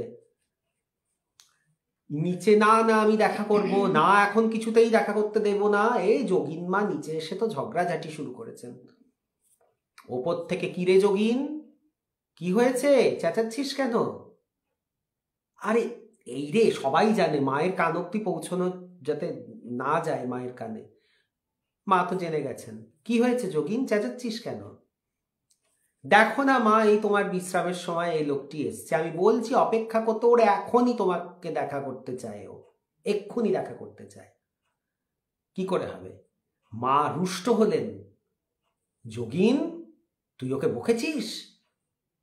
বলে, হ্যাঁ, ও তো তোমাকে, তুমি সবে একটু বিশ্রাম নিচ্ছ মা। না, আমার কাছে আসবে না তো কার কাছে আসবে? আমি তো এই করতেই এসেছি, নিজ মুখে বলে দিচ্ছেন। বলে, আমি তো পৃথিবীতে এই করতেই এসেছি, তো আমার কাছে আসবে না তো কার কাছে যাবে? তো সেইখানে সেই মা বলেন, পাঠাও ওকে, কোনো বিশ্রাম টিশ্রাম না, আমি আর ঠাকুর এসেইছি এই কাজ করতে, যে সবাই আমাদের কাছে আসবে, তাদের ভেতরের সমস্ত বিষগুলো আমরা তুলে নেব, আমি তো সেই জন্য এসেছি, তুই ওকে আটকাচ্ছিস কেন? চিন্তা করো, এরকম তো অগণিত গল্প আছে। সৌরভ মোদির গল্প তোমরা অনেকেই জানো, যে পার্সি ভদ্রলোক, যিনি কিনা আমাদের বম্বে ফিল্ম ইন্ডাস্ট্রির একজন কিংবদন্তি শিল্পী ছিলেন, সৌরভ মোদিজি। যারা জানো না তাদের জন্য ছোট্ট করে বলে দিই, যে তিনি, তাঁর হঠাৎ কি খেয়াল হয়েছে, মায়ের তখন একেবারে মর্তলীলার শেষ দিক, মায়ের কাছেই তিনি দীক্ষা নেবেন। এবারে সবাই বলেছে এখন অসম্ভব, মা ভীষণ অসুস্থ, এ সম্ভব নয়, ভাগিয়ে দেওয়ার চেষ্টা করছেন, কিন্তু সৌরভ মোদিজি বসেই আছেন, না আমি যাব না। একটা ভাবো না, একটু পার্সি ছেলে কি টানে চলে এসেছে কলকাতাতে বম্বে থেকে, মা যথারীতি জেনে গেছেন, জানবেনি। তো মা বললেন, না পাঠিয়ে দাও আমার কাছে, এবং মা তাকে ওই শরীরে, মা তাকে দীক্ষা দিয়েছিলেন। তো তখন শারদানন্দজি কে সবাই বলেছিলেন এরকম ভাবে, তখন শারদানন্দজি একটু অভিমান করেই বলেছিলেন যে এখন মায়ের যদি পার্সি ছেলে পাওয়ার ইচ্ছে হয়, শখ হয়, তো আমি আর কি করব। তো মা কিন্তু সেই তাকেও ফেরাননি, কাউকে কোনোদিন এরা ফেরাননি। আরো একটা ছোট্ট ঘটনা এরকম, যে মনে পড়ে যায়, জানো তো, মনে হয় শেয়ার করি, যে মায়ের কাছেই একজন এসে বলছে, মায়েরই এক লতায় পাতায় আত্মীয়, মা অমুক ছেলেটির কিন্তু চরিত্র দোষ আছে। আপনি ওর সঙ্গে দেখা করবেন না, আপনার কাছে আসে বা আপনার কাছে আসতে চাইছে, আপনি দেখা করবেন না। তখন মা বলেছিলেন, আমার কাছে আসবে না তো কার কাছে আসবে? আমার কাছে সবাই আসতে পারে, কার দোষ কার গুণ সে আমি বিবেচনা করব, কাউকে আটকাবে না। আমার কাছে আসবে না তো কার কাছে আসবে? আমি তো এই কাজ করতেই এসেছি। এই যে অসম্ভব কৃপা, মানে প্রতিটা মানুষের দুঃখ কষ্ট, তাদের ছোট্ট ছোট্ট নিডস গুলো তার বুকে বাজ্যা, এবং তার শরীরে সেই আঘাতের চিহ্ন বহন করা, শরীরে রোগ ধারণ করা, একে কি বলবে? এ তো ঈশ্বরের পক্ষেই সম্ভব। কারণ ওই স্থিতিটা আমরা পারি না। আমরা কখনো কখনো খুব দয়ার্দ্র হয়ে যাই, আমাদেরও হয় কখনো কখনো আমরা খুব দয়ার্দ্র হয়ে যাই, কারোর জন্য নিঃস্বার্থভাবে করি। কিন্তু কখনো কখনো ঠাকুর মা বা এই রকম ঈশ্বর কোটির যারা ছিলেন, তারা সর্বক্ষণ, তারা কখনো কখনো না, তারা সর্বক্ষণ সেই অবস্থায় স্থিত। এটাই হচ্ছে আমাদের সঙ্গে ওই দেব মানবদের বা অবতারদের মূল তফাৎ। দয়া মায়া স্নেহ আমাদের মধ্যেও আছে, কিন্তু তা ওঠে পড়ে ওঠে পড়ে ওঠে পড়ে, তাদের কিন্তু এখানেই থাকে সবসময়। এইটা হচ্ছে মূল তফাৎ।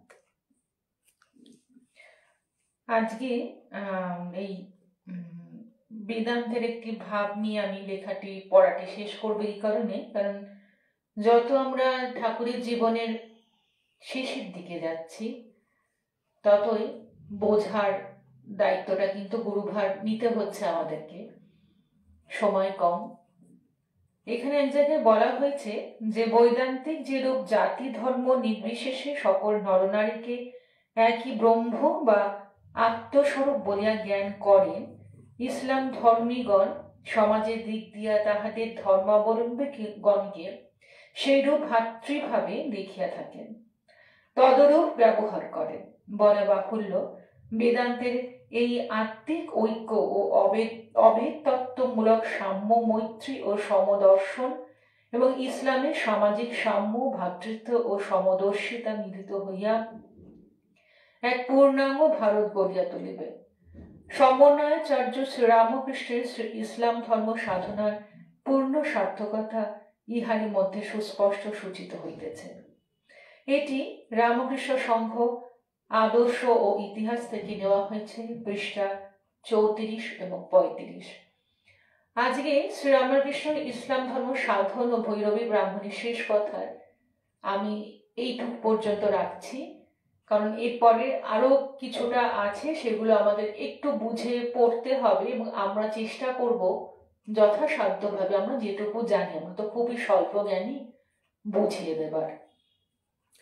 এই যে আমার সবসময় মনে হয় যে ঠাকুরের, যদি আমরা বলি যে আজকের যুগে ঠাকুরের রেলিভেন্সটা কোথায়, যে ঠাকুরের কেন আজও এতদিন পরেও ঠাকুর কেন এখনো আমাদের কাছে তাৎপর্যপূর্ণ, সেটা হচ্ছে ঠাকুরের এই সমন্বয় করার ক্ষমতাটা।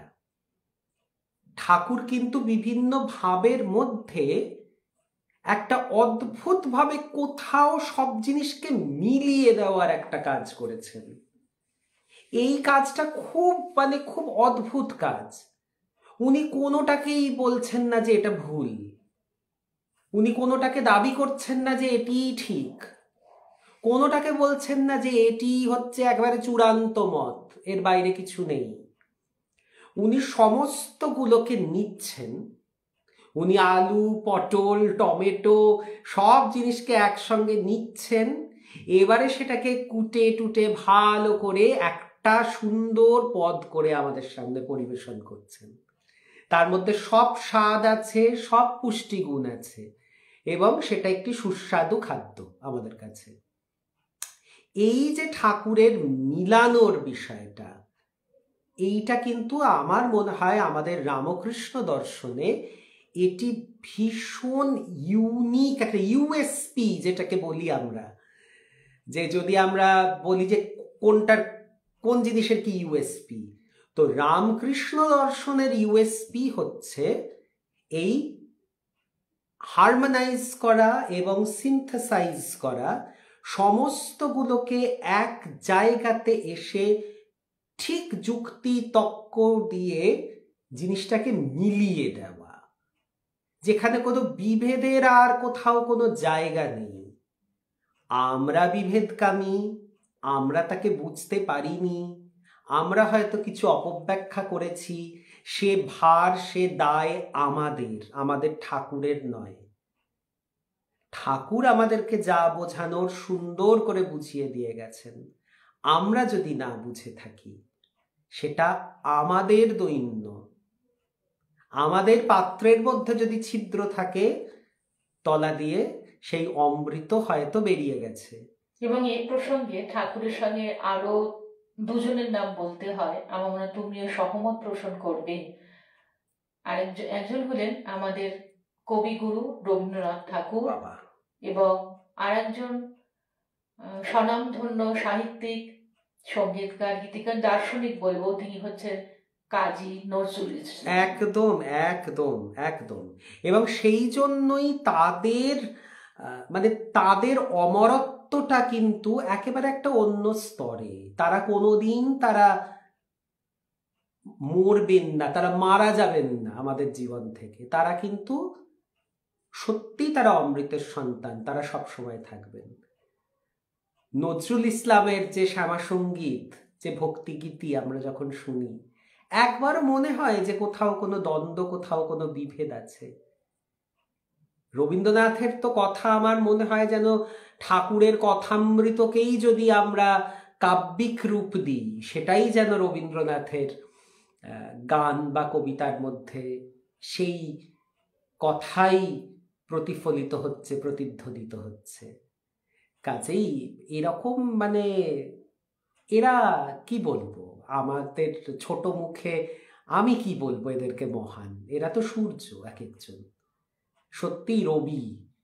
তো কাজেই আমার বলার অপেক্ষা রাখে না, আমি কে ভ্যালিডেশন দেওয়ার। তো এই শিক্ষাগুলো আমাদের মনে হয় যে আজকের এই প্রেক্ষিতে দাঁড়িয়ে এগুলো আবার জীবনচর্যায় নিয়ে আসা, এগুলোর পুনর্মূল্যায়ন করা, এগুলোর অনুধ্যান করা একান্ত প্রয়োজন। যেই সময় কিনা আমরা সরে যাচ্ছি, কোথাও আসল জায়গাটা থেকে আমরা সরে যাচ্ছি, সেই জায়গাতে আবার সেই পথে ফিরে আসতে রয়েছে তো এই সমস্ত শুকতারা, এরা তো রয়েছেন। আমরা যদি না দেখি কি হবে বলতো?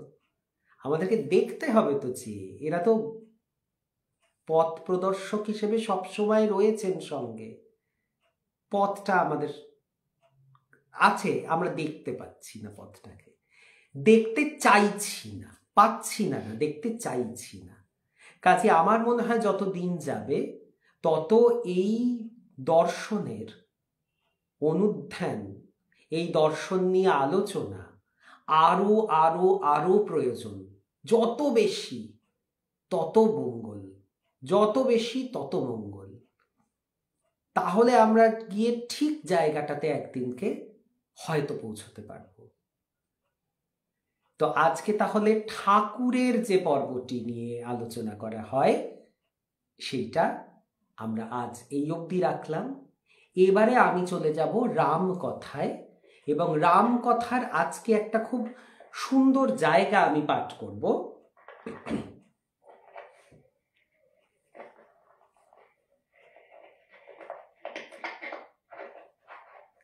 আচ্ছা, এবারে চৈতি তুমি দেখে নাও যে এখানে আমাদের বন্ধুরা কোনো প্রশ্ন রেখেছেন কিনা। তো রামকথার আজকে আমি যে জায়গাটি পাঠ করব সেটি হচ্ছে যে আমরা দেখেছি এর আগের দিন হনুমানজি গিয়ে লঙ্কা কাণ্ড করে এসেছেন। রাবণের যে চরিত্র চিত্রণ করেছেন বাল্মীকি, তাতে আমরা দেখেছি যে রাবণ হচ্ছেন অত্যন্ত জ্ঞানী একজন মানুষ, রাবণ অত্যন্ত সুলক্ষণযুক্ত একজন মানুষ, কিন্তু রাবণ একজন বিশাল বড় অহংকারীও বটে এবং অধার্মিক, এটা কিন্তু আমরা দেখেছি। এবং এই অধর্মটা আর অহংকারটা হাত ধরে চলাচলি করে। আমরা প্রত্যেকে তো ভুল করি, আমরা তো প্রত্যেকে একটা ট্র্যাক ধরে চলতে পারি না, আমরা সবাই ভুল করি।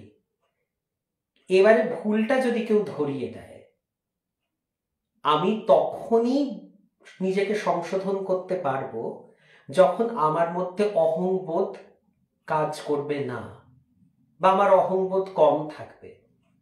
কিন্তু আমি যদি অতি অহংকারী হই, আমি কিন্তু জানি যে আমি ভুল করছি, কিন্তু সেই ভুলটার জন্য আমি লড়ে যাব শেষ অবধি, কারণ আমার অহংকার আমাকে অনুমতি দেবে না ভুল স্বীকারের বা ভুল সংশোধনের। রাবণের হয়েছিল ঠিক সেই দশা।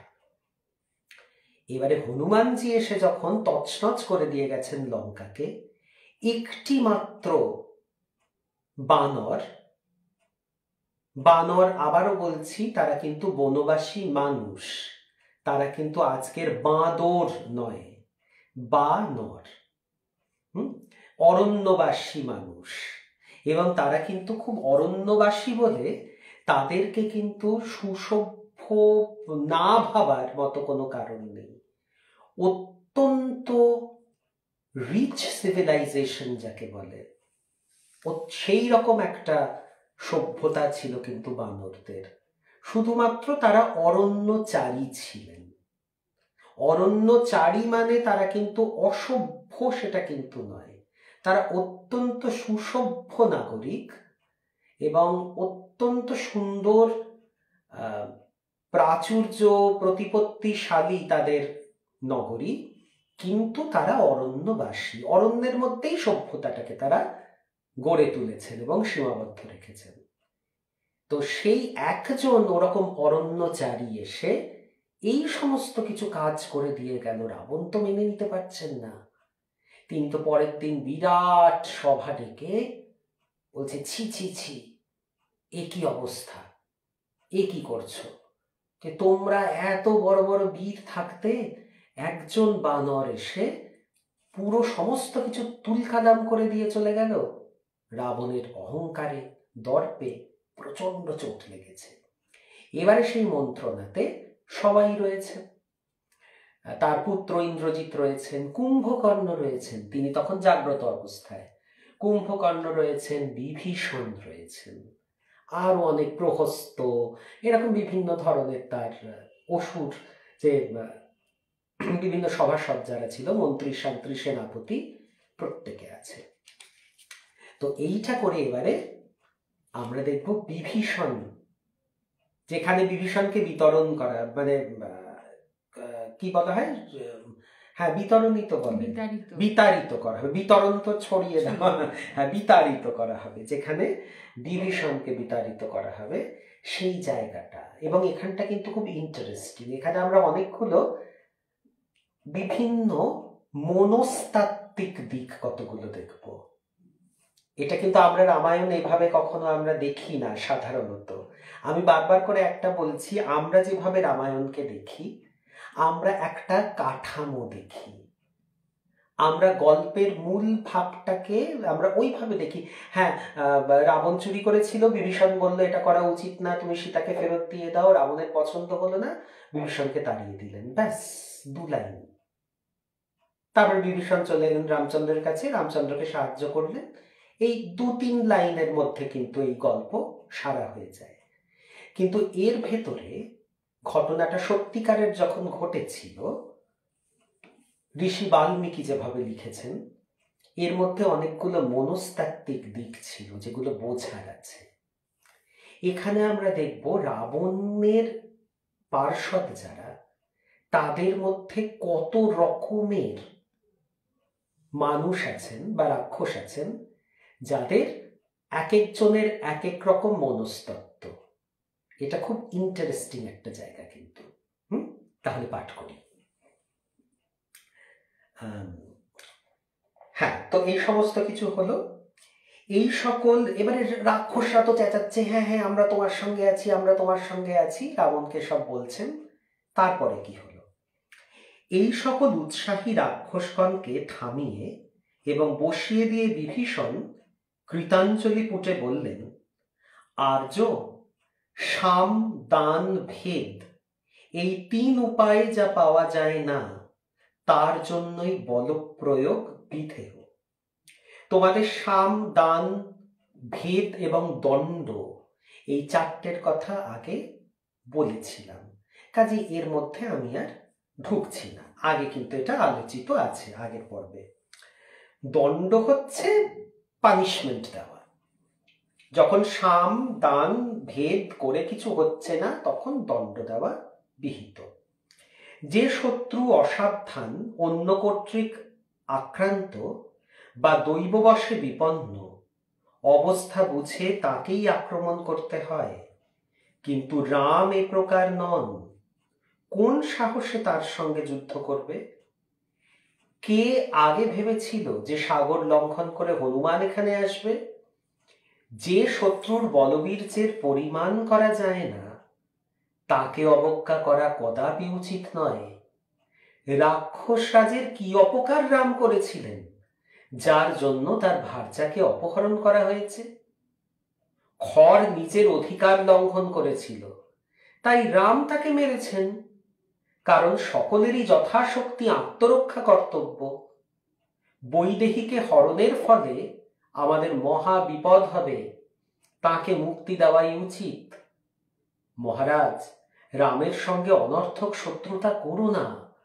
আমি ভ্রাতৃস্নেহবশে অনুরোধ করছি, রামের পত্নীকে ফিরিয়ে দাও, নতুবা সমস্ত রাক্ষস সমেত লঙ্কাপুরী ধ্বংস হবে। তুমি প্রসন্ন হও, ক্রোধ ত্যাগ করো, ধর্ম আশ্রয় করো। সমস্ত কিছু কিন্তু শক্তি দিয়ে, সাহস দিয়ে, দুঃসাহস দিয়ে সমস্ত কিছু হয় না। বুদ্ধি খাটাতে লাগে, শান্ত হতে হয়, বিচার করে দেখতে হয় যে আমি হঠাৎ করে ভীষণ উত্তেজিত হয়ে গিয়ে একজনের সঙ্গে শত্রুতা করে বসলাম, কিন্তু আমার কোনো ধারণাই নেই সেই শত্রুর ক্ষমতা কতটুকু। সে অমিত বলশালী হতে পারে। আমি হঠাৎ করে একটা ক্রোধের বশে আমি তার সঙ্গে শত্রুতা করে বসলাম, সেটা কিন্তু নয়। তাহলে কি প্রতিবাদ করব না? হ্যাঁ, করব তো, সময় সুযোগ বুঝে, আমার নিজের স্থানটাকে আরো পোক্ত করে, আমার নিজের জায়গাটাকে আরো দৃঢ় করে, ঠিক সময়ে বুঝে আমি তারপরে তার প্রতিবাদ করব, তার আগে নয়। এটা কিন্তু কোনো বুদ্ধির কাজ হলো না। দুমদাম করে বল প্রয়োগ বা বলের প্রদর্শন করা এটা কিন্তু ঠিক নয়। বলছে, আমি যেহেতু তোমার ভ্রাতা, সেই ভ্রাতৃ স্নেহ বশে আমি তোমাকে বলছি, করো না দাদা, এই কাজটা করো না। তোমাকে সবাই এদিকে খেপাচ্ছে, কিন্তু ইনস্টিগেট করছে, সবাই বলছে হ্যাঁ হ্যাঁ করুন করুন করুন করুন, আমরা আছি আমরা আছি। কিন্তু আমি বলছি তুমি এটা করো না। সবার কথা শুনে এই অন্যায় কার্যে তুমি লিপ্ত হয়েও না। যা করেছো করেছো, বৈদেহীকে সসম্মানে ফেরত দিয়ে এসো রামের কাছে, ক্ষমা চেয়ে নাও, তিনি হয়তো ক্ষমা করে দেবেন। রাবণ সভাভঙ্গ করে স্বভবনে চলে গেলেন। পরদিন প্রত্যুষে বিভীষণ রাবণের প্রাসাদে উপস্থিত হয়ে অভিবাদন করে বললেন, বৈদেহী এখানে আসবার পর থেকেই নানা প্রকার দুর্নিমিত্ত লক্ষিত হচ্ছে। হোমের অগ্নি ভালো করে জ্বলে না, ধূম আর স্ফুলিঙ্গ হয় পাকশালা হোমগৃহ, ও ব্রহ্মস্থলিতে সরীসৃপ এবং হব্যদ্রব্যে পিপীলিকা দেখা যাচ্ছে। ধেনুর দুগ্ধ হয় না, হস্তির মদস্রাব নেই, অশ্ব কাতর কণ্ঠে রেশারব করছে, উষ্ট্র অশ্বতর প্রভৃতি অশ্রুপাত করছে, দলবদ্ধ বায়ুষগণ কর্কশ কণ্ঠে ডাকছে, গৃহের উপর গৃদ্ধ বসে আছে, শৃগালের রব শোনা যাচ্ছে। এই বিপদ শান্তির জন্য সীতাকে রামের হস্তে প্রত্যর্পণ করো। মহারাজ, যদি আমি লোভ বা মোহবশে কিছু বলে থাকি তবে দোষ নিও না। মন্ত্রীদের কেউ তোমাকে উচিত মন্ত্রণা দেয়নি, কিন্তু আমি যেমন দেখেছি আর শুনেছি তা অবশ্যই বলবো। যা ন্যায়সম্মত হিতকর তাই তুমি করো। দেখো, প্রকৃতির মধ্যে কিন্তু অনেক কিছু ধরা পড়ে। এই যে বলছে যে সীতা আসার পর থেকে সারা রাজ্যে দুর্লক্ষণ দেখা যাচ্ছে, বাড়ির ওপরে চিল শকুন এসে বসছে, গাভী দুগ্ধ দিচ্ছে না, বিভিন্ন পশু পাখি এবং অশ্ব তারা অশ্রুপাত করছে অকারণে, আগুন, যজ্ঞের আগুন, পূজার আগুন নিভে যাচ্ছে, যজ্ঞের হবিতে বা নৈবেদ্যতে পিপিলিকা, পিঁপড়ের বাসা হয়ে যাচ্ছে, পিঁপড়ে এসে সব খেয়ে নিচ্ছে। এই লক্ষণগুলো ঠিক নয়, অশুভ লক্ষণ, অশুভ লক্ষণ। এই সমস্ত লক্ষণ আমরা কিন্তু মহাভারতেও পাই। শ্রীগালের ডাক, হ্যাঁ, শ্রীগালের ডাক। যেমন যখন দুর্যোধন জন্মেছিলেন তখন কুক্কুর এবং শ্রীগাল প্রচন্ড ভাবে ডেকেছিল, এবং সেই মাথার উপর দিয়ে সেই শকুন, গৃদ্ধ সেগুলো উড়ে বেড়াচ্ছে। তখন সবাই বলেছিল যে এই সন্তান কিন্তু বংশের বিনাশ ডেকে আনবে, মহারাজ একে ত্যাগ করুন বা একে মেরে ফেলুন, এ কিন্তু বিনাশকারী সন্তানের জন্ম দিয়েছেন মহারানী। কিন্তু মহারাজ শোনেননি। তো এই যে বিভিন্ন ধরনের লক্ষণ, এই লক্ষণ কিন্তু বাইবেলেও আছে। 7 সাইন্স বলে, 7 ধরনের ইঙ্গিত পাওয়া যায় প্রকৃতিতে। তার মধ্যে একটি হচ্ছে ব্লাড মুন, রক্তবর্ণ চাঁদ। এরকম বিভিন্ন ধরনের জিনিসপত্র প্রকৃতিতে দেখা যায়, এবং প্রকৃতি মা কিন্তু আগের থেকে জানান দেয় যে ভীষণ একটা বিপদ কিন্তু আসছে, সাবধান হয়ে যাও।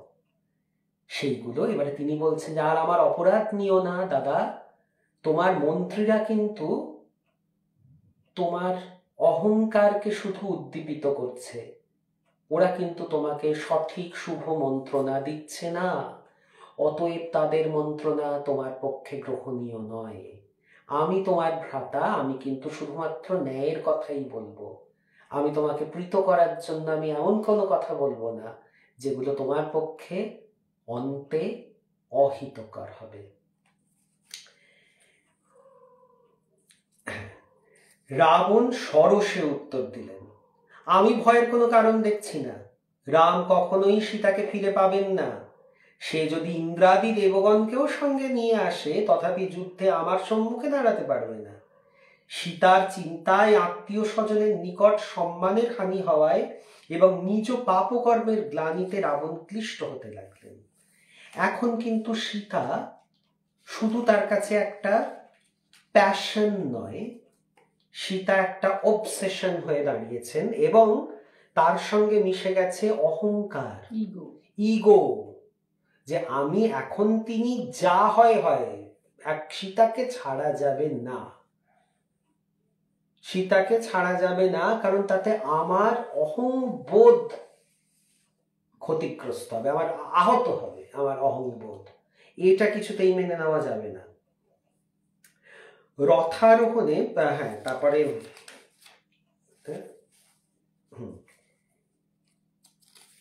কোথায় গেল,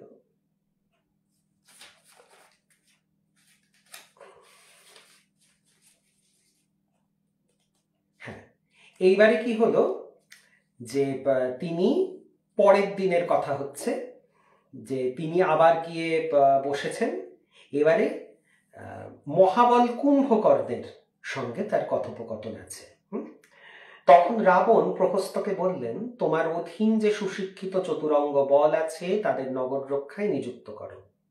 তারপর তিনি সুহৃদগণকে বললেন, সংকটকাল উপস্থিত হলে প্রিয় অপ্রিয়, সুখ দুঃখ, লাভ অলাভ, হিত অহিত সমস্তই তোমাদের জানা কর্তব্য। তোমরা মন্ত্রণা করে যে কার্য আরম্ভ করো তা কখনো বিফল হয় না।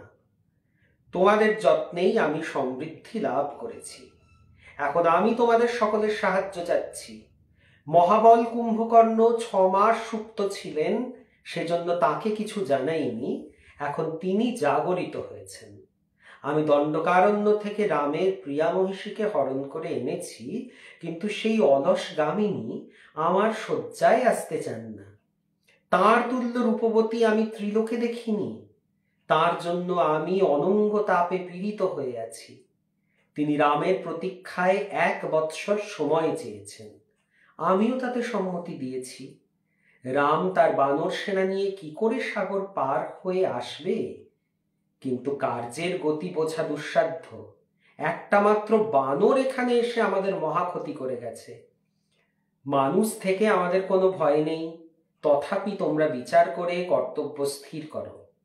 এমন মন্ত্রণা করো যাতে সীতাকে ফিরিয়ে দিতে না হয় এবং দশরথের 2 পুত্রও নিহত হয়। কুম্ভকর্ণ ক্রুদ্ধ হয়ে বললেন, তুমি যখন একবার দেখেই মোহিত হয়ে সীতাকে রামের কাছ থেকে হরণ করেছ, তখন আর বিচার করে লাভ কি? মহারাজ, তুমি যা করেছ তা তোমার অযোগ্য। যদি পূর্বে আমাদের জানাতে, তবে আমরা এর প্রতিবিধান করতাম। যে রাজা মন্ত্রণা দ্বারা কর্তব্য নির্ণয় করে ন্যায়সঙ্গত কার্য করেন, তাকে অনুতাপ করতে হয় না। তুমি পরিণাম না ভেবেই অন্যায় কার্য করেছ। বিষ মিশ্রিত মাংসের ন্যায় রাম যে এখনো তোমাকে বিনষ্ট করেননি, তা তোমার ভাগ্য। যাই হোক, তুমি যে দুষ্কর কর্ম আরম্ভ করেছ তার সম্পাদনে আমি সহায় হব, তোমার শত্রু সংহার করব। তুমি আশ্বস্ত হও। রাম প্রথম স্বরের পর দ্বিতীয় স্বর নিক্ষেপ করবার পূর্বেই আমি তার রুধির পান করব। রাম লক্ষ্মণকে বধ করে সমস্ত বানর যুথপতিদের খেয়ে ফেলব। তুমি নিশ্চিন্ত হয়ে থাকো, মদ্যপান করো। আমি রামকে জমালয়ে পাঠালেই সীতা তোমার বশে আসবে। এটা হচ্ছে কুম্ভকর্ণের কথা। খুব ইন্টারেস্টিং। কেন ইন্টারেস্টিং? দেখো কত রকম লোক আমাদের সঙ্গে থাকে। একজন মানুষ, সবাই তোমার খুব ক্লোজ, তোমার খুব নিকট লোক। একজন মানুষ তুমি যে অন্যায় করেছ সেটাকে চোখে আঙুল দিয়ে দেখানোর সৎ সাহস রাখেন এবং বলেন যে তোমার এই কাজে আমি কিছুতেই তোমার সহায়তা করব না, কারণ তুমি অন্যায় কার্য করেছ। বিভীষণ। কুম্ভকর্ণর মতো রাক্ষস স্বীকার করছেন তুমি অন্যায় করেছ। এই ডায়লগটা কিন্তু আমরা আশা করিনি কুম্ভকর্ণের মুখে। কুম্ভকর্ণ কিন্তু বলছেন যে তুমি ভীষণ অন্যায় করেছো এবং এখনো যে তুমি মারা পড়োনি রামের হাতে, এই ঢের। তুমি যদি আমাদেরকে আগে জিজ্ঞেস করতে সীতাকে হরণ করার আগে, তাহলে আমরা তোমাকে এর থেকে আটকাতাম, নিবৃত্ত করতাম, আমরা এর প্রতিবিধান করার চেষ্টা করতাম। আমার মনে হয় এর আগে মারিচও বোধহয় বারণ করেছিল। কিন্তু মারিচ আর কুম্ভকর্ণ এক ক্যাটেগরিতে পড়ে। কেন বলছি?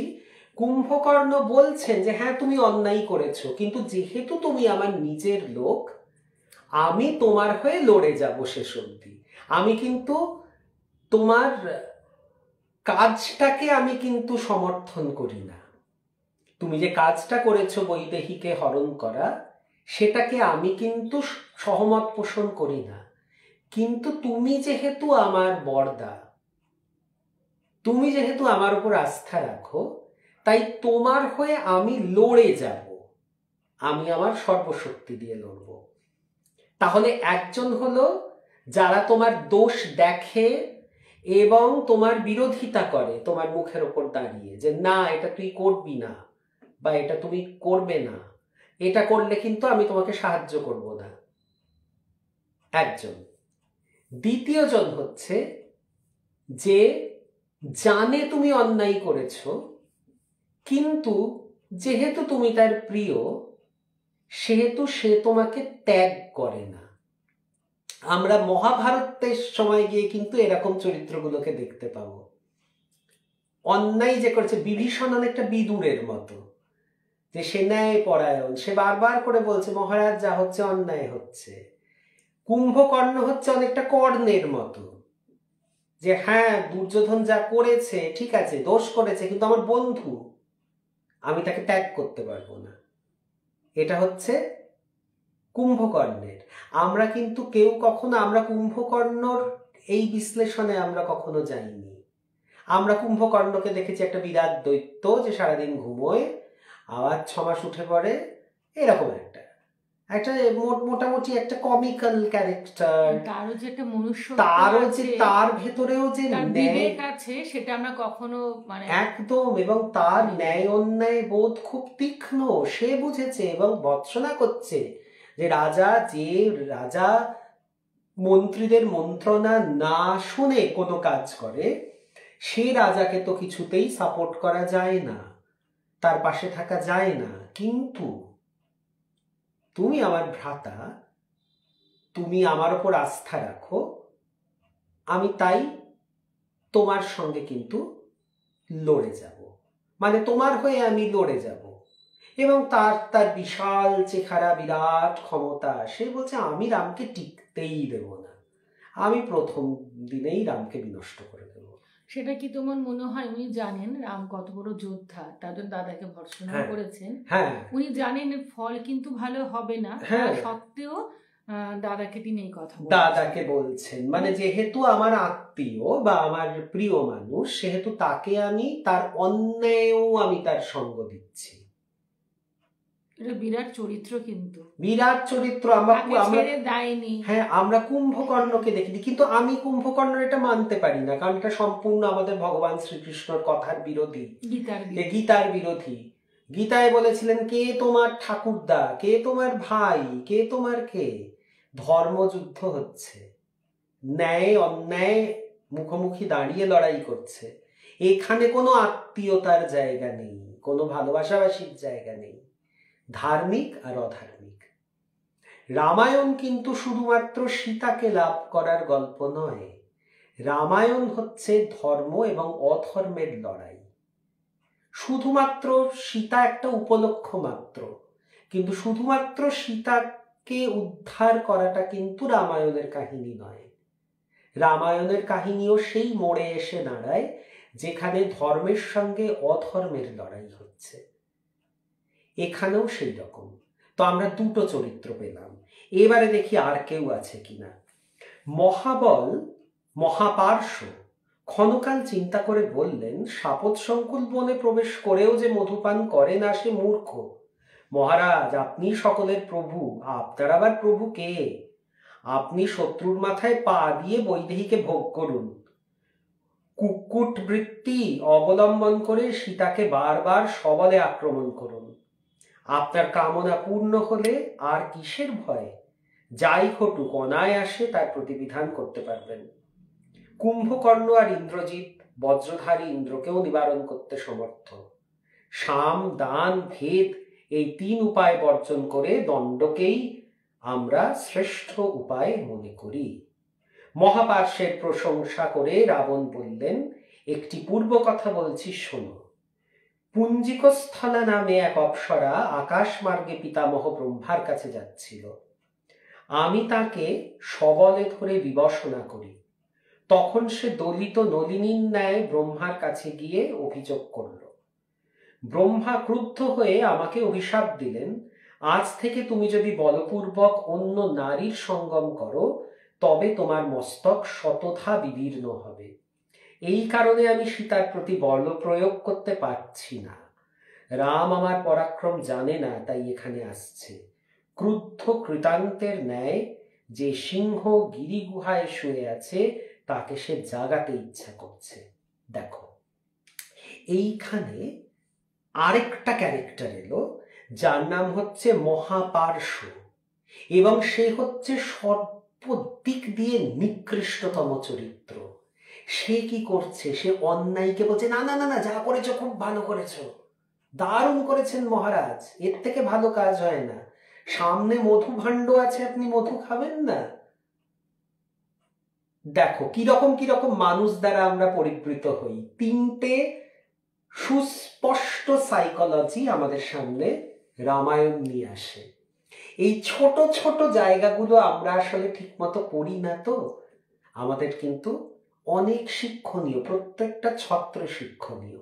আমাদের প্রত্যেকের ধারে কাছে এই 3 ধরনের মানুষ থাকেন। একজন তোমার অন্যায়কে মুখের ওপর বলবে তুমি অন্যায় করেছো, এটা তো উচিত না, আমি তোমার বিরোধিতা করি। আরেকজন বলবে তুমি অন্যায় করেছো, আমি তোমার এই অন্যায়কে সমর্থন করি না, কিন্তু যেহেতু তুমি আমার নিজের লোক, আমি তোমার জন্য শেষ লড়াইটা লড়ব। আরেকজন লোক, আরে তুমি কোনো অন্যায়ই করনি, তুমি যা করেছো খুব ভালো করেছো, তুমি বরঞ্চ তো অপেক্ষা না করে বৈদেহীকে তুমি বলপ্রয়োগ করে ভোগ করো। চিন্তা করো কি নোংরা তার এবং মানসিকতা। শেষের মানুষজনের মানসিকতাই কিন্তু আজকাল বেশি। তখনও ছিল, রামায়ণ মহাভারত যুগেও ছিল, তার আগেও ছিল, কিন্তু আমরা সেই মানসিকতার মানুষই বেশি, এবং তাদের সঙ্গে আমরা কিন্তু মেলামেশাও করি। আমরা এইটা মানে এই যে রামায়ণের এই জায়গাটা আমি যখন পড়েছি আমার এত ইন্টারেস্টিং লেগেছে, আমি কি বলবো তোমাদেরকে, যে একদম 3টে মনস্তত্ত্ব একদম মানে আমরা জীবনে চলতে গেলে যদি এই 3 ধরনের মানুষকে আমরা চিনে ফেলতে পারি, তাহলে কিন্তু আমাদের জীবনের পথ অনেক সুগম হয়। এবং দেখো এইটাও আরেকটা সাইকোলজি আছে এর মধ্যে, সেটা রাবণের মনস্তত্ত্ব। সেটা হচ্ছে আমরা কিন্তু সেইটাকেই গ্রহণ করি যেটা আমি শুনতে চাই। মানে আমি অলরেডি নিজের সিদ্ধান্তটা নিয়ে নিয়েছি। হ্যাঁ, সিদ্ধান্ত নেওয়াই আছে ও কি করবেন।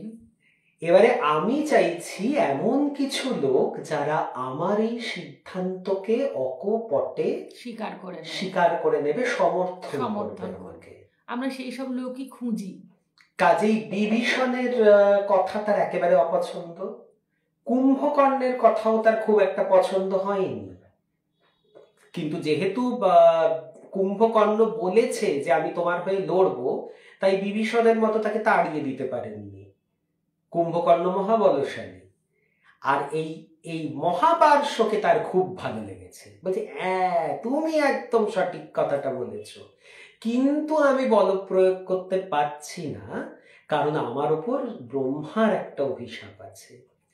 এইটা কিন্তু আবার আরেক গল্পে অন্যরকম আছে। এখানে পুঞ্জিকা স্থলার কথা বলা হয়েছে অপ্সরা, আরেক জায়গাতে বলা হয়েছে রম্ভা। তোমরা যদি কৃত্তিবাসী রামায়ণটা পড়ো সেখানে দেখবে রম্ভা খুব সম্ভবত কুবের পুত্র বা কারুর সঙ্গে তার পত্নী ছিলেন, কিন্তু রম্ভাকে বল প্রয়োগ করে ধর্ষণ করেন রাবণ, এবং সেই সময় তিনি অভিশপ্ত হন যে তুমি যদি বল প্রয়োগ করে কোনো নারীকে ভোগ করার চেষ্টা করো, তোমার মাথা 100 খণ্ডে খণ্ডিত হবে। কিন্তু আমরা এখানে কৃত্তিবাসী রামায়ণের সঙ্গে বাল্মীকি রামায়ণের ঘটনার বিষয়টা এক, যে কোনো এক অপ্সরাকে বলপ্রয়োগ করে ধর্ষণ করেছিলেন রাবণ, যার ফলে তিনি অভিশপ্ত হয়েছিলেন। কিন্তু এখানে যেটা পুঞ্জিকা স্থলার কথা বলা হচ্ছে, পুঞ্জিকা স্থলা, ওখানে কিন্তু কৃত্তিবাসীতে পড়লে দেখবে সেখানে রম্ভার কথা বলা আছে। হ্যাঁ, তো সেই জন্য নইলে আমরা ভাবতে পারি যে রাবণ এতদিন সীতাকে কি করে রেখে দিলেন সীতার ওপর আক্রমণ না করে। তখন তিনি বলছেন যে না, আমার উপর এই অভিশাপ আছে, সেই জন্যই তো আমি এতদিন সীতাকে সহ্য করছি, নইলে কিন্তু আমি সহ্য করতাম না। এই 3টে এবং এই 4টে সাইকোলজি, এই 3 জন, বিভীষণ, কুম্ভকর্ণ, মহাপার্শ্ব, এবং তারপরেরটাও রাবণ। কারণ আমরাও দেখবে আমরা রাবণের মতোই, আমরা যেই ডিসিশনটা নিয়েছি আমরা সেটাতেই স্টিক করে থাকি। আমরা এরকম লোক খুঁজি আমাদের ওই মতটাকে যে সমর্থন জানাবে। তখন আমি বলবো যে দেখ, ও আমাকে বলছে আমি ঠিক করছি, তাহলে আমি ঠিকই করছি, নিজের পাল্লাটা একটু ভারী করি, একটা মরাল সাপোর্ট খুঁজি আর কি। এই করে করে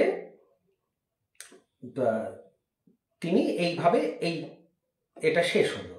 এবারে বিভীষণ রাবণকে বললেন, সীতা তীক্ষ্ণ বিষধরী ভুজঙ্গী, তাকে তুমি কেন কাছে রেখেছ? রাম লঙ্কা আক্রমণ করবার পূর্বেই সীতাকে প্রত্যার্পণ করো। কুম্ভকর্ণ, ইন্দ্রজিৎ বা অন্য কোনো রাক্ষস বীর যুদ্ধে রাঘবের সম্মুখে দাঁড়াতে পারবে না। তুমি যদি সবিতা বা মরুদগণের শরণাপন্ন হও, ইন্দ্র বা যমের ক্রোড়েও আশ্রয় নাও, আকাশে বা পাতালে প্রবিষ্টও হও, তথাপি রামের কাছে নিস্তার পাবে না। প্রহস্ত বিভীষণকে বললেন, আমরা দেব দানব যক্ষ গন্ধর্ব কাকেও ভয় করি না, রামকেই বা ভয় করব কেন?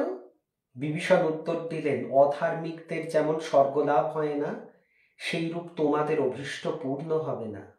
রামকে বধ করা তোমার বা আমার বা অন্য কোনো রাক্ষসের সাধ্য নয়।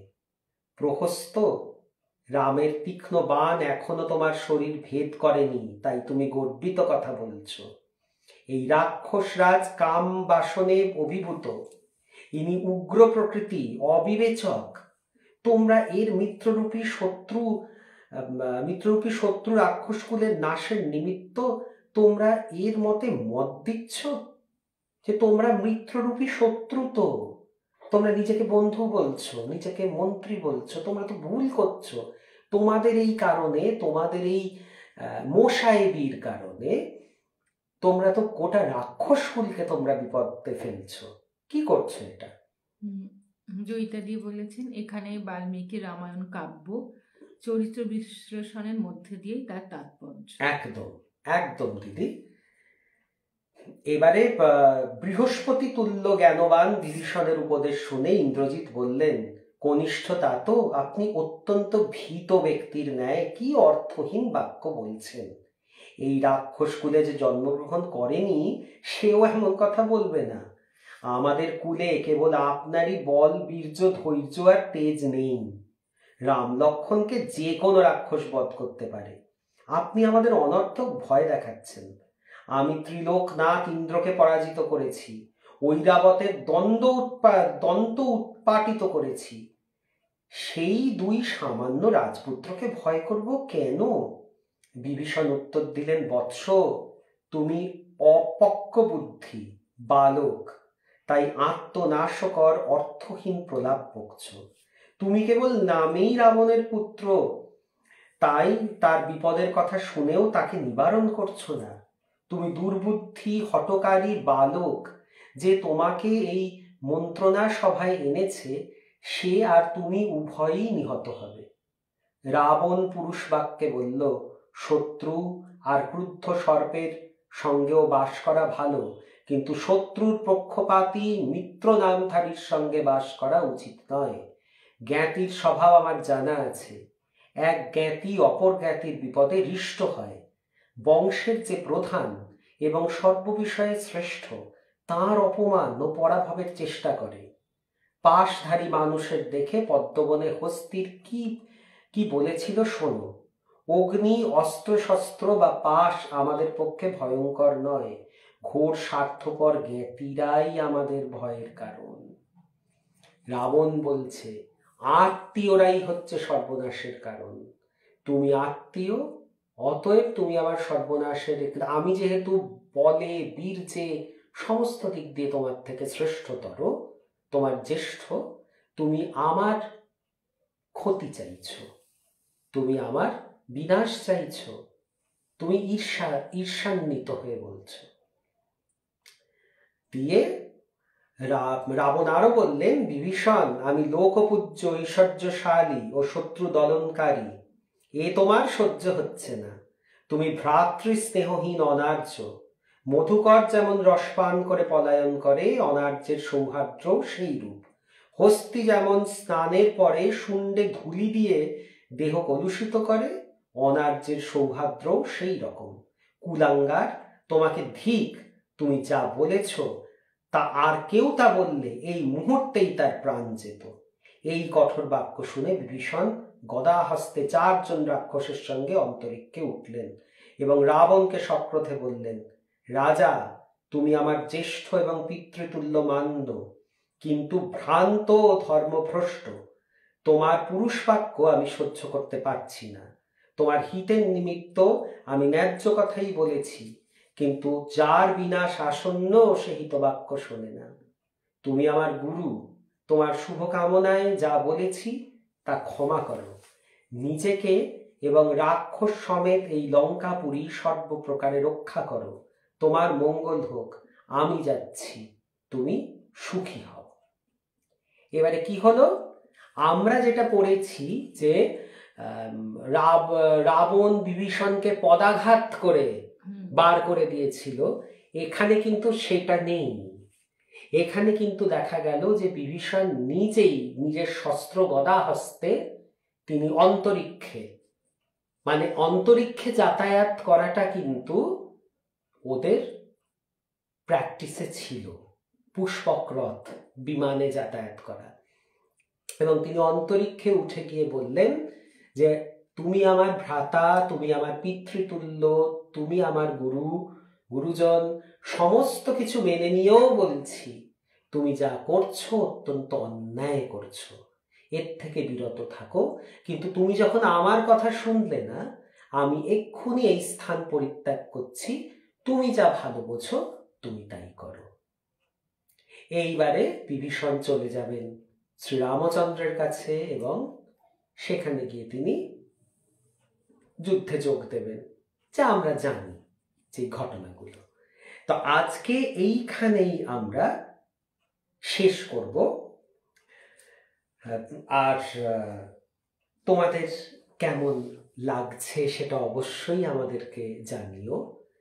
বারবার করে একটা কথাই বলি, অত্যন্ত ক্ষুদ্র জ্ঞান নিয়ে, অত্যন্ত নিম্ন মেধাই বলবো, এতটুকু বুদ্ধি এতটুকু মেধা নিয়ে এই রকম মহৎ জীবনকে একটু স্পর্শ করার চেষ্টা করছি, তাদের পদধূলি স্পর্শ করার চেষ্টা করছি। আমাদের এই ধৃষ্টতা হয়তো, কিন্তু